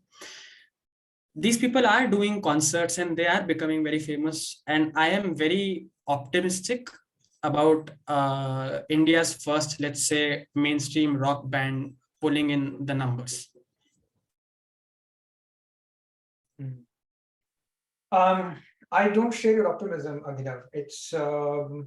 It's pretty bleak when I look at it from. I mean, I want to break down Anvesh's question into two different parts. The first part was that why is there no disentanglement from Indian music scene, from the Indian cinematic scene?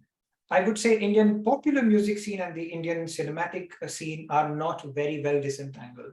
There is a very popular, albeit a very esoteric and not very well-known subculture of musical genre that is, unfortunately, I have to call it a subculture of musical genre, because that is the genitor, that is the birther of what we come to understand as cinematic music, for that matter. So that is the first part of disentanglement, and the second part is of coming up with new genres.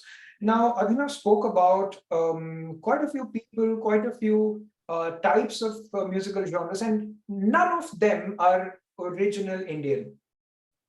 None of them. Yeah. So there is a systematic problem in how we perceive music.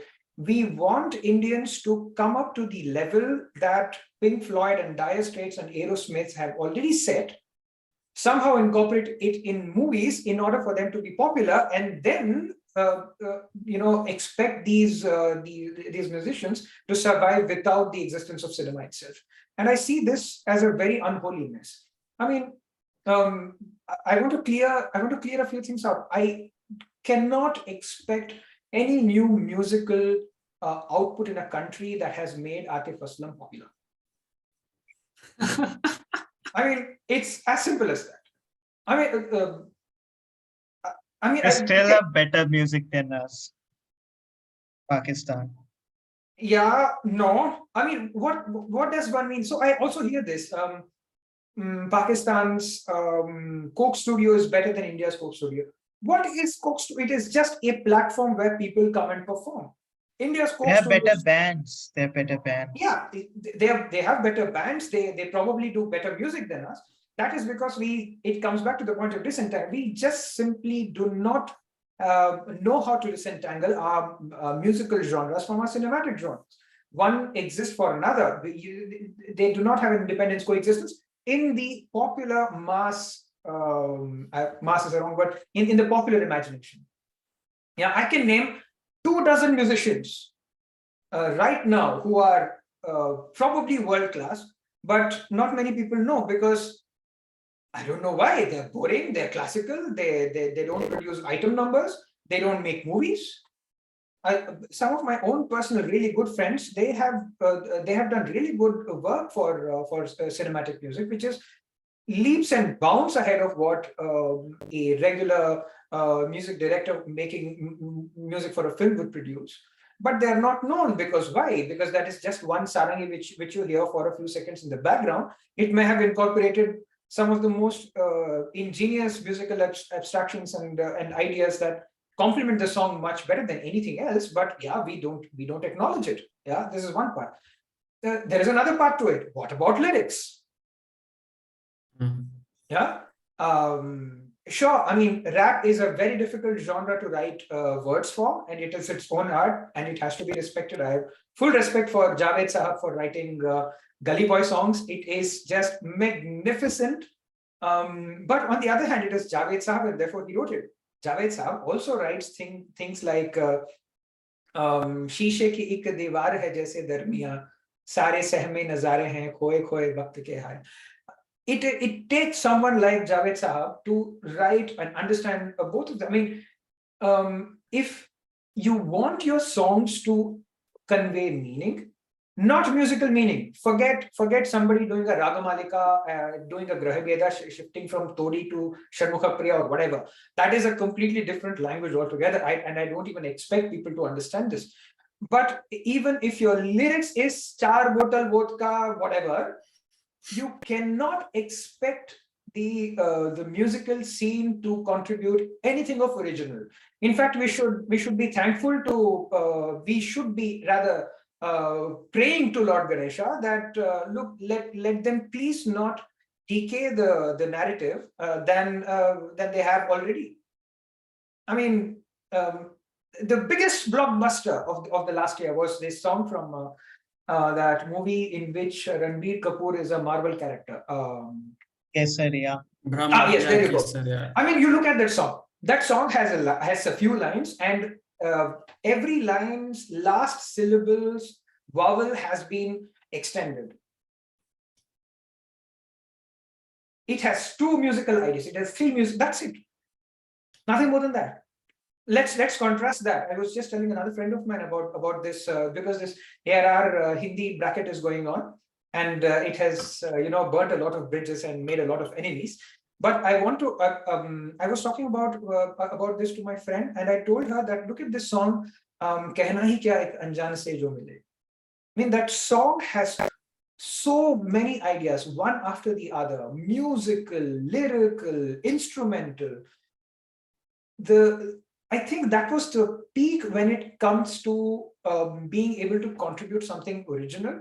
And after that, it has only been downhill, because all we are trying to do is how do I ape a particular Western. I'm not against it. I mean, my day begins with Chopin and ends with Tchaikovsky.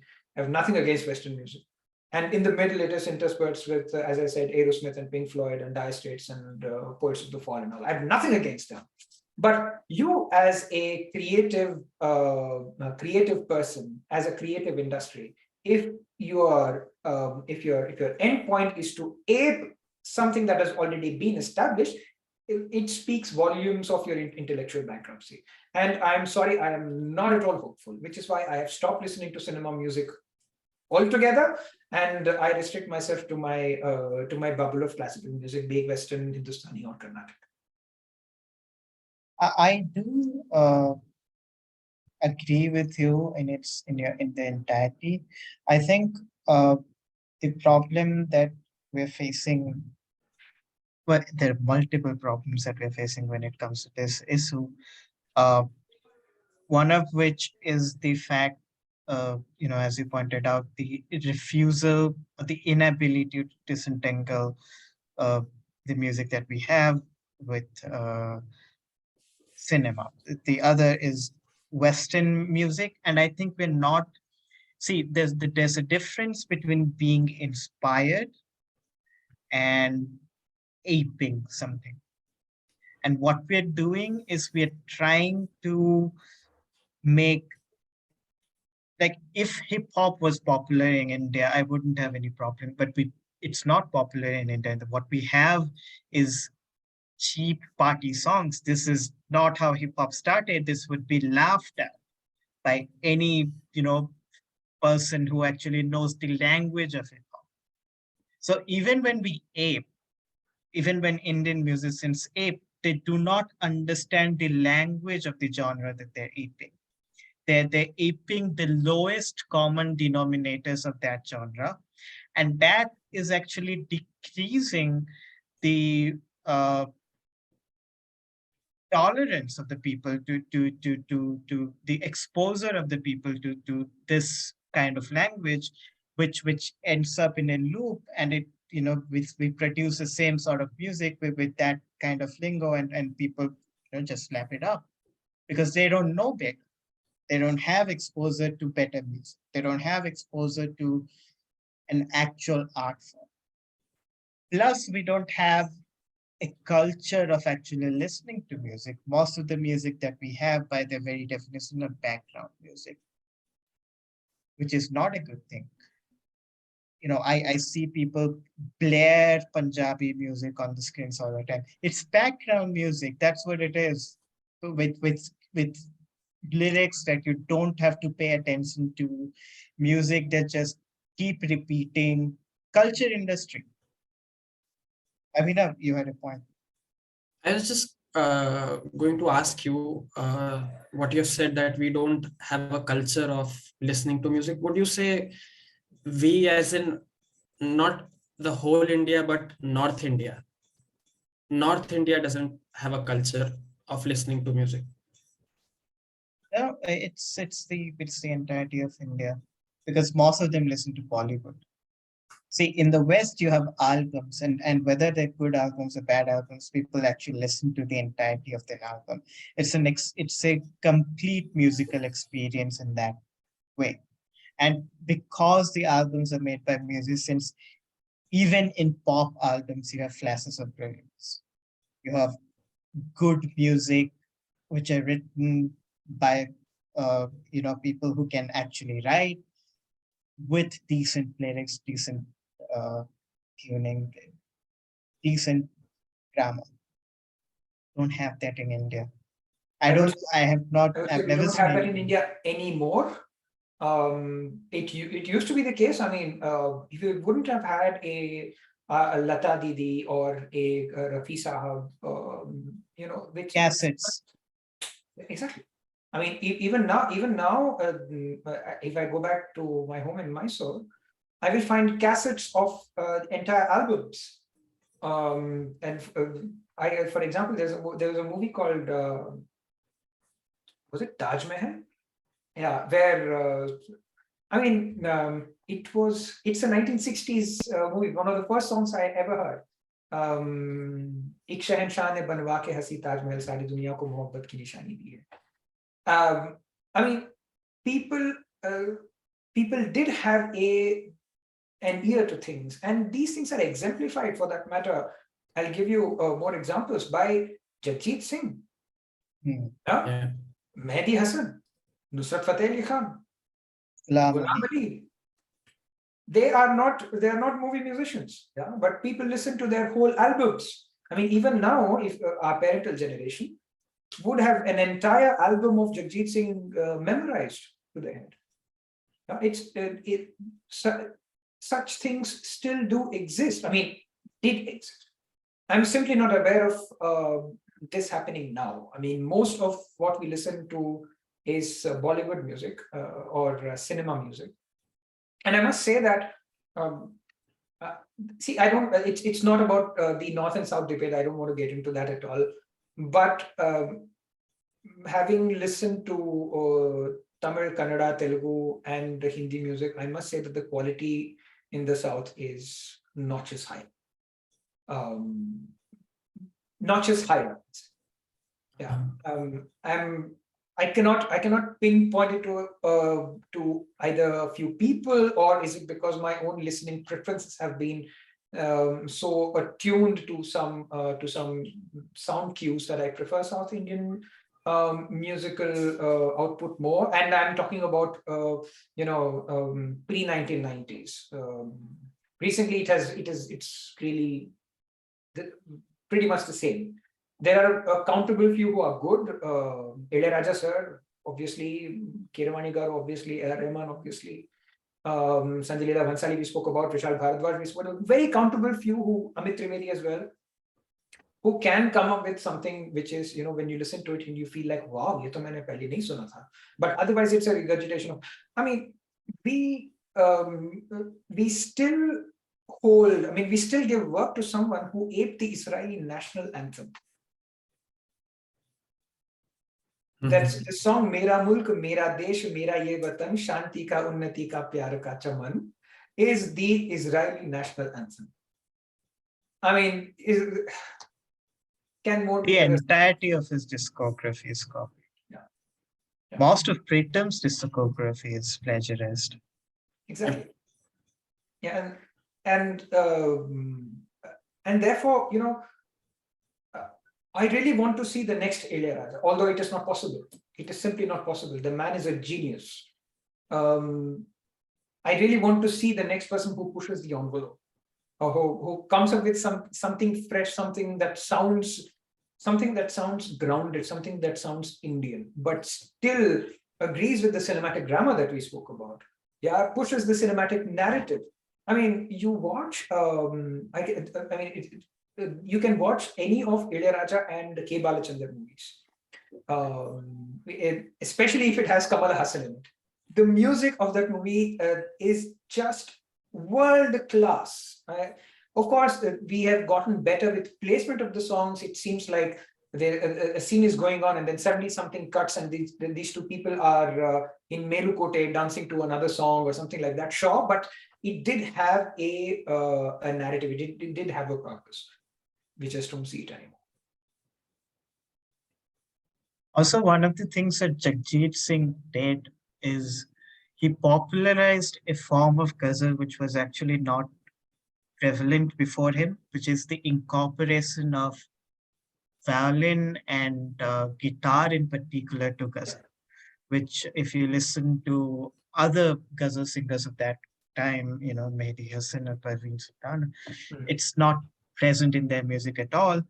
And he had the good luck, let's say, of having one of the best violinist ever, which is Deepak Pandit. He's a fantastic violinist, great composer. He still composes music for a lot of album and classical music. And it just sounds very good. And he had great writers as well. So I think what we need is a bit of that, the incorporation of, say, Indian music, which is rooted in India, lyrics which are rooted in India with modern or Western instruments which would appeal to a wider audience.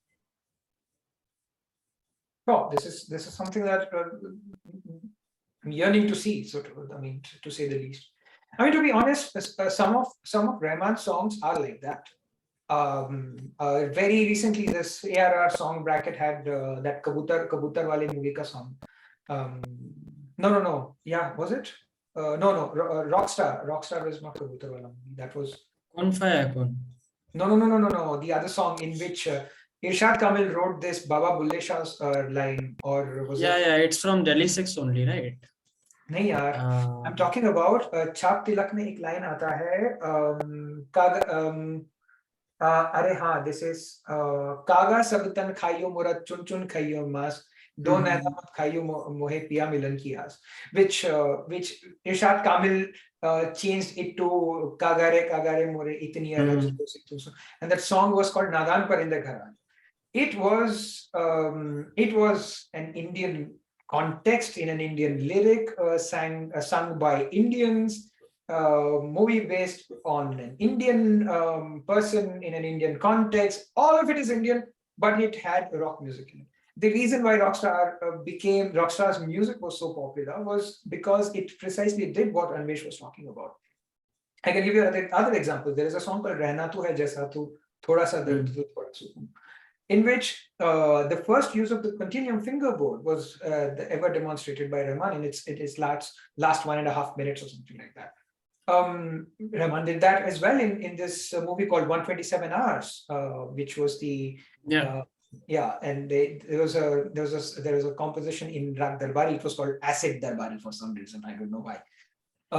So this continuum fingerboard is a completely new instrument. It was not at all meant for music, but Hans Zimmer picked it up. Ludwig Göransson uses it. Rahman uses it.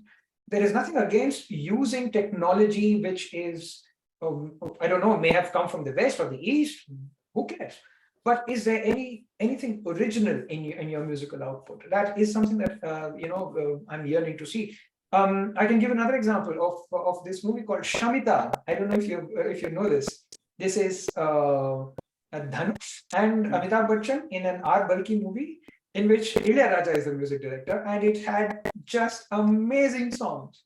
But if you listen to it, you would not know that it is Ilayaraja who's composing to it. It had beautiful songs, Western orchestrations, Western arrangements, all of it, but beautiful lyrics set in an Indian tone. The compositions are purely very, very Indian. I mean, it has a piano, elaborate piano piece, but the melody is very Indian. So this is something which is doable. People have been showing that it is doable, but yeah, let's see if it is done. I mean, if it is sustained in the future. Ranveer Sehgal did that too. That's how it became popular. First, Bulla Ki Jana Mein Kaun, where it's basically a rock song with Bulle Shah's lyrics. Sayoni has done that. Yes. Pakistani. What Junoon, the band. Yeah.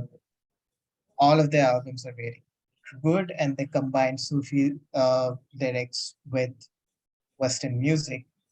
But I would argue that the Pakistani, music scene is still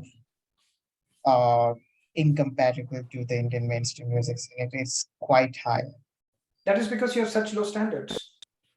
Well, it's also because they don't have a movie scene. Just in comparison, the bar is low anyway. I would even argue that even their alternative is way better than Indian alternative. Like I have listened to some of their budding rappers or indie rappers, and even they speak in rap in Pakistani Punjabi, but boy are they good. And I just can't help but compare them with what we have here. Let's just not even mainstream people are dog shit anyway. Okay, let's make peace with it. Maybe Raftar he produces something good once in a while, but even if you compare them with our Divine, or let's say for people who like him anyway, they're just way ahead. And same with let's say if you compare their romantic indie song singers from Even this abomination of an artist called Anup Jain or whoever we are popularizing here, I mean, there's no comparison. Blissfully unaware and thankful for that. Well, I'm going to I send you know some he songs today. exists, but I will never listen to anything that he has made. So I want to end this by asking you about, what Scorsese predicted, which is the death of cinema. And maybe we should do another session on Scorsese himself because he's one of my favorite directors. And my favorite Scorsese movie is a movie that most people have not watched, which is Silence. Uh, my second favorite Scorsese movie is another movie which most people have not watched, which is The King of Comedy. Uh, Both are excellent movies. I thank the Joker filmmaker, Todd, what was his name? Todd Todd Phillips. Todd Phillips, Phillips yeah. for popularizing them. He was very clearly inspired from Scorsese, which is why I like the Joker, and I'm looking forward to the next part as well. The Batman, uh, because we briefly mentioned the Batman, I think it was the best comic book movie that I've watched uh, ever. Uh, with I would yeah, say, I would say the Batman trilogy by Christopher Nolan is probably my favorite. But I have no complaints against the Batman as well. I mean, I hope that they follow up with it, follow up with the movie with something similar or better. But completely surprised as to how well that movie came out. the Batman trilogy was decent, but the thing about the Batman is it's closer to what you would read in an Alan Moore's, novel, graphic novel. It comes much closer to achieving the atmosphere, the cinematography, the gritty, dark nature of uh, Batman, which frankly, the Batman trilogy sort of failed in achieving that. It was fun, but it wasn't. The Batman, I think, is a much better, and I hopefully it will be a much better trilogy than that. Uh, but the question is about the death of cinema, because what we are witnessing is a rise in, if you look at the numbers, the box office numbers, commercial movies that have actually been successful are all superhero movies, comic book movies, or larger than life movies, franchises. Maybe in the top 10, you find one non commercial movie, but I still doubt it. Maybe it will be an animated movie or something. So we are in a very dire state because it means that somewhere creativity has stopped. We have not produced a movement like the new wave since forever.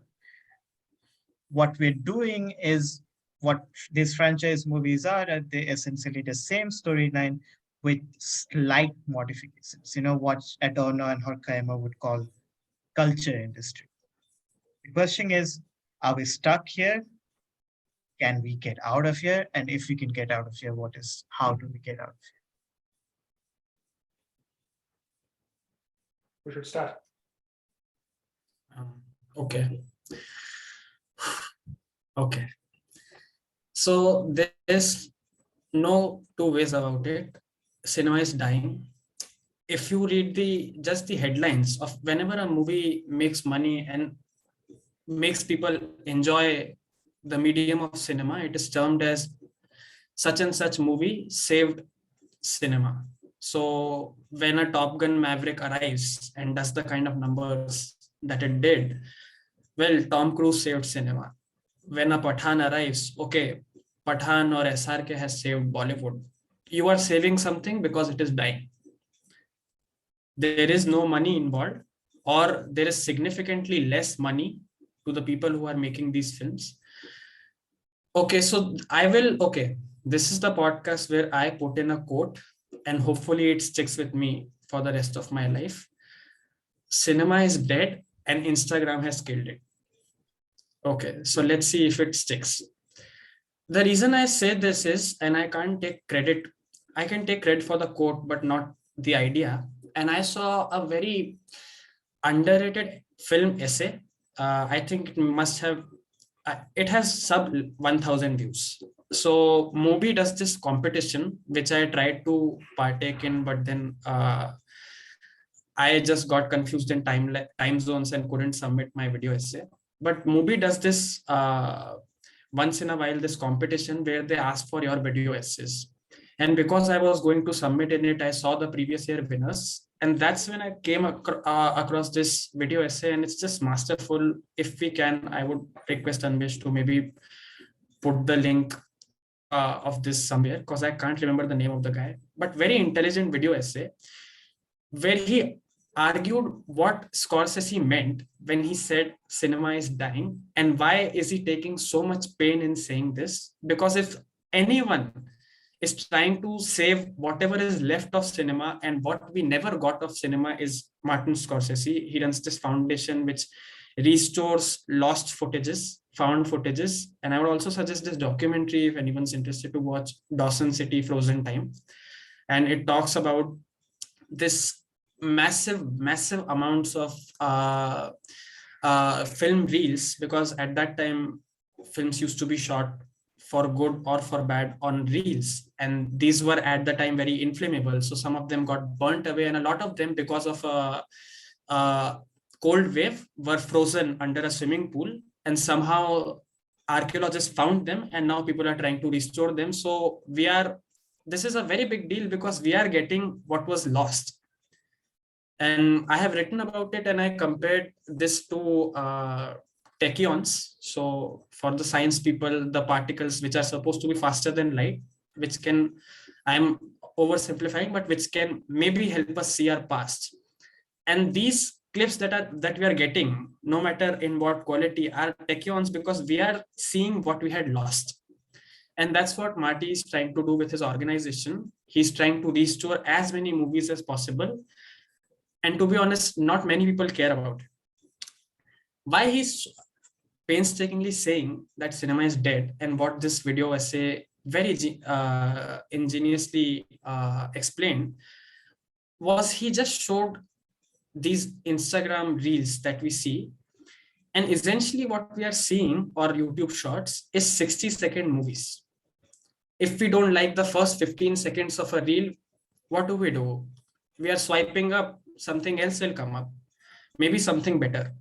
And what this is doing is, it is reducing our attention span so much that I can't help but think that if Stalker was released today, would there be enough non-idiots left in the theater after the first 30 minutes to watch the rest of the thing? And I'm not sure if the answer is yes. So that is one point.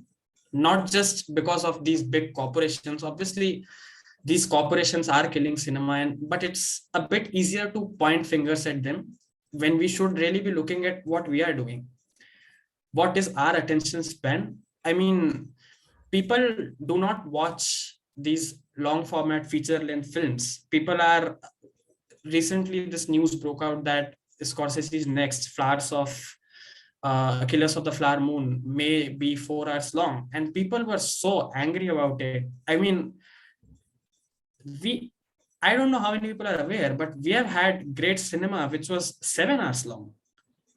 Now I can imagine, obviously not everyone has the time and everything, but I do think that just the proposition that you may see something 4 hours long from Scorsese in what maybe every time he releases a movie, I can't help but think maybe it's the last Scorsese movie that I will ever see. I thought Departed was his last movie. So yeah, our attention span is to be blamed, and never like the app Instagram. It has done more than one bad things to our generation. But yeah, this is one of them. Two is obviously these big corporations which have come in. People only want to see what is epic. Even the epic ones are failing now. So what next? Every once in a blue moon, when a movie earns a decent amount, it is termed as the savior of cinema. Cinema is dying, and I am now, with the advent of what Meta is doing with, or Facebook is doing with VR, and what we have been hearing about, these immersive experiences, I really think a lot of this has to do with these god awful 3D 4D theaters, 7D theaters as well. I never liked the idea. Please let me watch the film. Don't throw bubbles on my face. I do not want my chair to be shaken. I do not want water to come at me and smoke to come at me. And I do not want to wear these god awful black glasses, which does not even let me see the original brightness of the film. Just because of those 3 or 4 moments where I may think that some pointy object is maybe 5 feet away from me. I think these technological innovations are also killing cinema. So there's more than one reasons, but I would say the biggest is not these corporations, but we have just lost the ability to concentrate or to sit through a 3-hour film without getting up 10 times, without resuming it every other day, like finishing a film. I've seen people finishing films in 3-4 days, 3-hour, 2.5-hour films. I mean, people finish The Irishman in multiple sittings. And if you're seeing that film in multiple sittings, you will just not be affected by that final punch in the same way that you would have been had you seen it as one complete experience. It is sad, but let's see what happens. Well, I've got a few things to say about this, but let me start by quoting or mentioning Max Tegmark's book Life 3.0.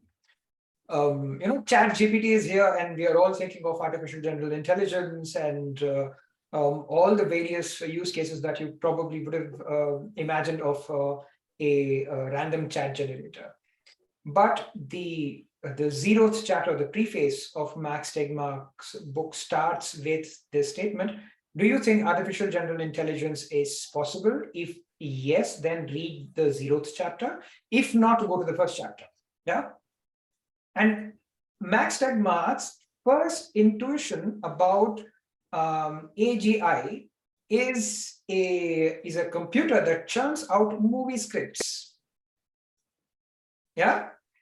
So you can imagine that even in the minds of people who have thought of something so human becoming mechanized, the first thing that they would probably attack, so to say, is the art of cinema making, or the skeleton of cinema making, in it that they would generate stories which have a higher probability of being successful in the movies or in the cinema. The twist there is that nobody knows that this was generated by an AGI. People watch it because it has all the elements that they want to watch. Yeah, it has a buy-off, it has conflict, it has love, it has fights, it has all those sort of things that you would imagine that would make a good, popular, watchable. So, is cinema dying? I think we should be asking, are cinema makers dying? Cinema will die a sudden death the moment we do not recognize that you require an educated, sophisticated cinema maker to make cinema. And this is compounded by the fact that audio-visual input, audio-visual stimulus is considered to be a replacement to the cinematic experience. And that is exemplified, as Abhinav correctly pointed out, that Instagram Reels have occupied a major part of our interaction with the Black Mirror. And the attention span of an Instagram Reel is 6 seconds. I mean, they have to hook you up in the first 6 seconds or you are done. There is a lot of innovation going on there. There are creative people who are coming up with explaining, for example, Krish Ashok.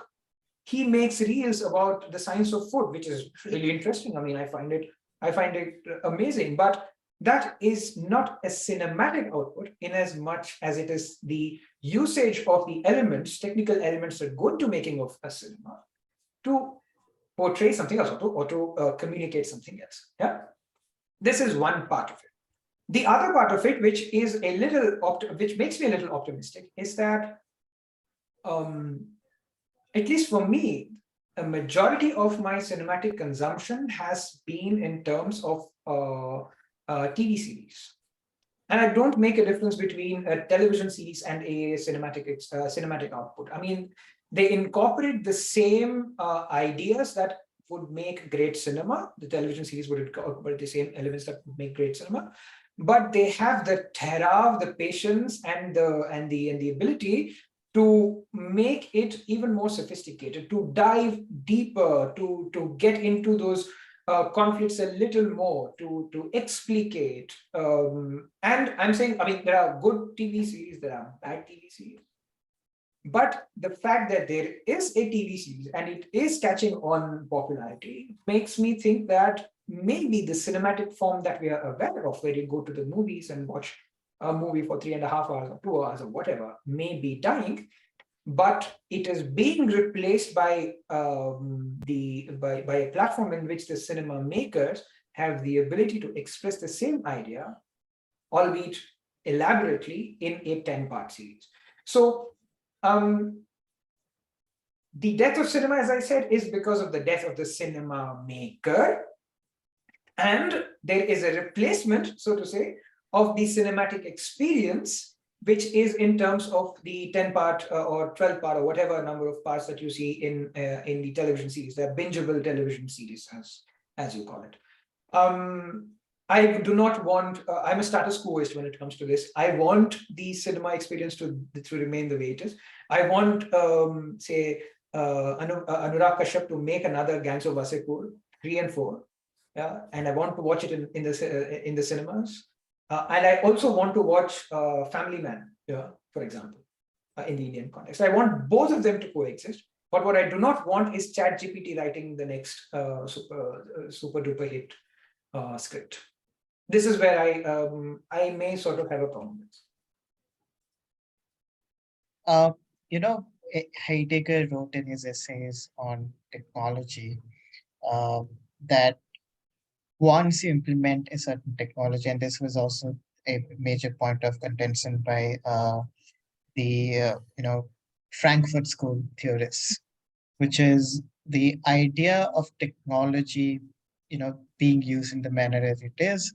The fact that all of these thinkers pointed out is that once you have a technology, there's no going back. So the proper movement to think whether you should have a technology or not is to deliberate it before you invent the technology. Eugenics would be a good example. Imagine we create a world in which we can predict whether a baby will have a disease, mental defect, or let's say his sexuality. That would mean that some people would have access to, prefer to have babies who are more intelligent, which would leave other people worse off. So to make the world equitable, the only solution to that crisis would be to give the access to decide, what sort of baby you want to everyone. Which is the solution to that is not going back on it, stopping the technology. It's to making it equitable for everyone, which would eventually ensure in a dystopian society. So this is an extreme example, but this is, I think, a good instance of how technology works generally.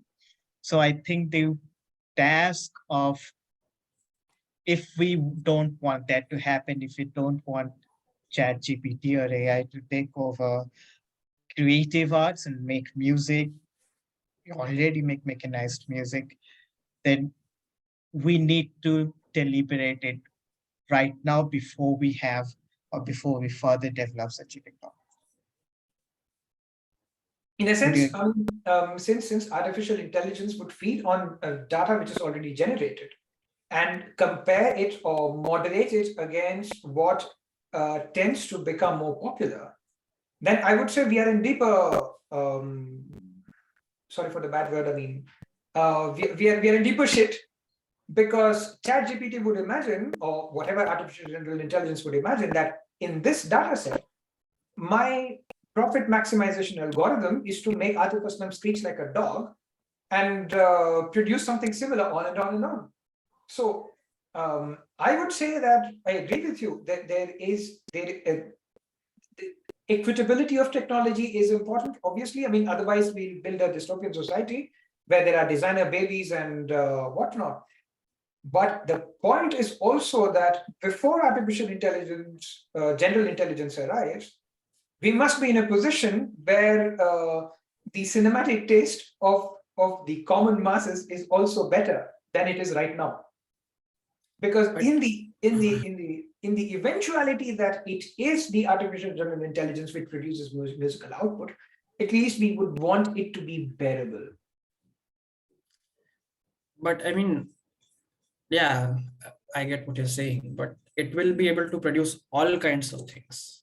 That's the, I mean, it's not like this is unheard of. AI has already written scripts, just very comically funny and a bit incoherent ones, because we did not have such large language models at the time. I mean, if you, one of the funniest videos that I ever seen on YouTube is AI generated script of Batman, and if you haven't, you must see the video. The thing with AGIs are, and we are going way off topic, is the technology is here. Maybe it takes a year, maybe it takes a year and a half. AGIs will be here. That is GPT-5.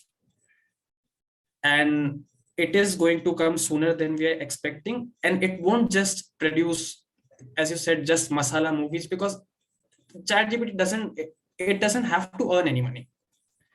It will produce whatever you tell it to produce. If you tell it to produce the seventh seal in Indian context set in Muzaffarnagar, it will do it because it has the capability to do it. The only reason why I am positive about this is that no matter what happens, no machine can match the idiosyncrasies of humans. And I would like to believe that even then, there will come movies once in a while which will stump anything that has ever been written by an AGI, just because it's just too stupid to work, or maybe it is just too innovative to work and someone thinks of it and then delivers on it.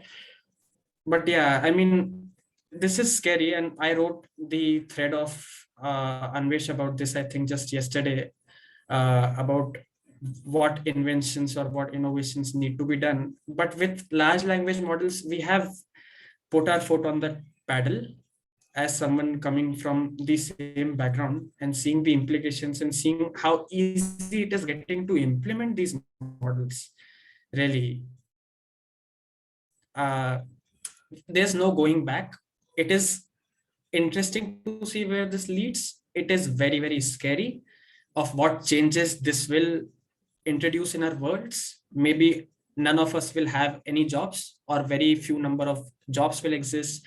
Maybe filmmakers go out of jobs, maybe artists, maybe musicians go out of jobs. It is very scary, but we have come too far down the line to stop it. The letter that Elon Musk and so many other people wrote to have this some kind of censorship or some kind of authority seeing over OpenAI or seeing over AI inventions, it is too late. And I don't know, maybe because I am biased towards it, maybe because I'm coming from this background, I am more excited than scared about AGI or GPT or large language models, but it is a tad bit scary. I won't shy away from admitting. It's not scary, it's dystopian. 20 years ago, I think. Yes, it could lead to, yes. Well, Anvesh 20 is years. suggesting that no dystopia is scary. Well, that is scary in itself. Yeah. So Steven Pinker in I think How the Mind Works, or at the Language Instinct, mentioned that we'll never be able to, make AI that is like us. AI will never be able to produce language or communicate in the same way that humans do. 20 years down the line, I'm not so sure. We clearly have AIs at the movement who have the power to overtake us. ChatGPT can write an essay, can write an article. That's why most universities have now stopped doing essays. They used to do essays before. Since ChatGPT, most of the universities have stopped doing that, and now you have to give an exam. The question is, what is the value of humanity, the value of actually a person thinking, philosophizing, making a rational, coherent argument is kind of reduced by the invention of ChatGPT, because you're outsourcing your thinking, even your thinking, to ChatGPT. And And Zizek has a great, as usual, Zizek has a great quote on this as well. And he says that, well, you write from an AI, I check your answers from an AI tool. You write from an AI tool, I check your answers from an AI tool. Good riddance, now we are talking.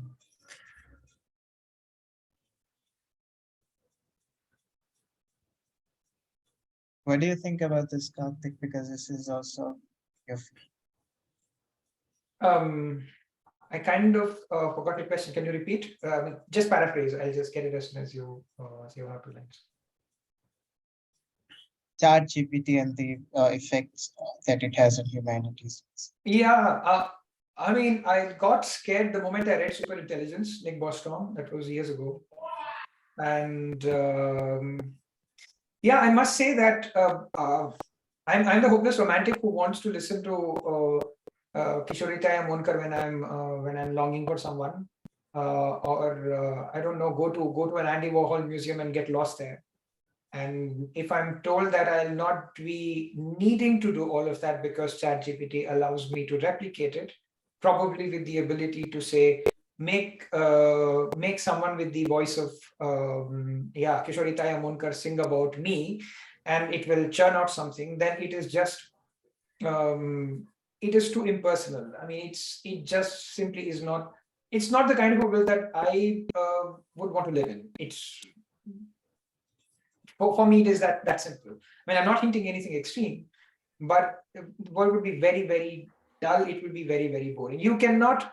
You're always in the search for that one moment of excellence of human intellectual endeavor that defines an era. And this is AGI is probably the end of that search, because you're outsourcing your thinking to something. You're outsourcing your ability to come up with wrong ideas. I mean, there are 100 wrong ideas before every right one. And if you keep outsourcing it to something that to come up with the bad ideas, and you do not have the filter in you to either make the evaluation that, look, this idea either sounds bad or wrong or not usable or impersonal, anything for that matter, you stop looking for good ideas. I mean, anything goes and everything goes. You don't think on yourself, on your feet. I mean, I'm definitely genuinely scared. I'm not scared that my job will go, because I'm all that important, nobody can replace me. Just said, I'm not scared that my job will go, because you will always require new types and kinds of jobs. And I also come from a background of automation. I automate machines. So automate machines and industrial lines and factories and things like that. So at the end of the day, I am taking people out of their mechanical jobs. Of course, there are a lot of labor laws that prevents just removing people out of nowhere or randomly. But at the end of the day, we need more people to automate something that may not have been automated or is difficult to automate. And therefore, you're building more and more jobs which were not of the same nature. I mean, what is the mathematical relationship between one and the other is difficult for me to, I mean, for anyone to, quantify right now. But of course, the nature of jobs will change. That is not something that I'm worried about. But as I said, what I'm worried about is that there is a human quintessence. And the human quintessence is being wrong. Is about being is vanity. Is about stupidity. I mean, all of these things that do make you human. I mean, you're capable of doing something which is unanimalistic, but you still do it because you have fun. I mean, AGI would make you export all of it. I mean, you will probably ask ChatGPT what are fun things to do. I mean, we are not far away from the point where children are inventing games or playing virtual games with their own personalized artificial intelligence, mirror, so to say. So it's very dehumanizing, and it doesn't make me very positive about the world in the future, and also makes me think about, do I really want to bring in new people in such a world? I mean, I hope my parents don't watch it and get scared. No, please don't make assumptions or draw conclusions out of this. It's a general thought that I have. I mean, I want the future generations to go out and eat mud and discover that there is something wrong and fall sick and have their hearts broken, and all of those sort of things. These are essential human things to do. But the invention of artificial general intelligence may stop us from experiencing all of it, or may fundamentally rewire us. I don't know. We may also be looking at another evolutionary step, at least in our minds. You remember Wall-E, right?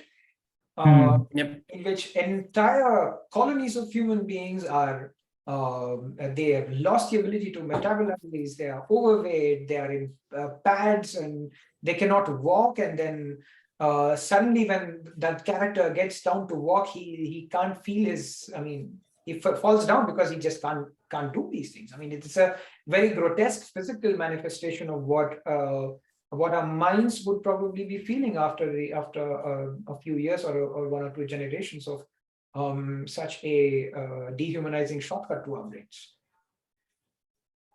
We all know 2049 is the year when no human exists and procreates, and everyone is replaced by agents, and the advertising is everywhere.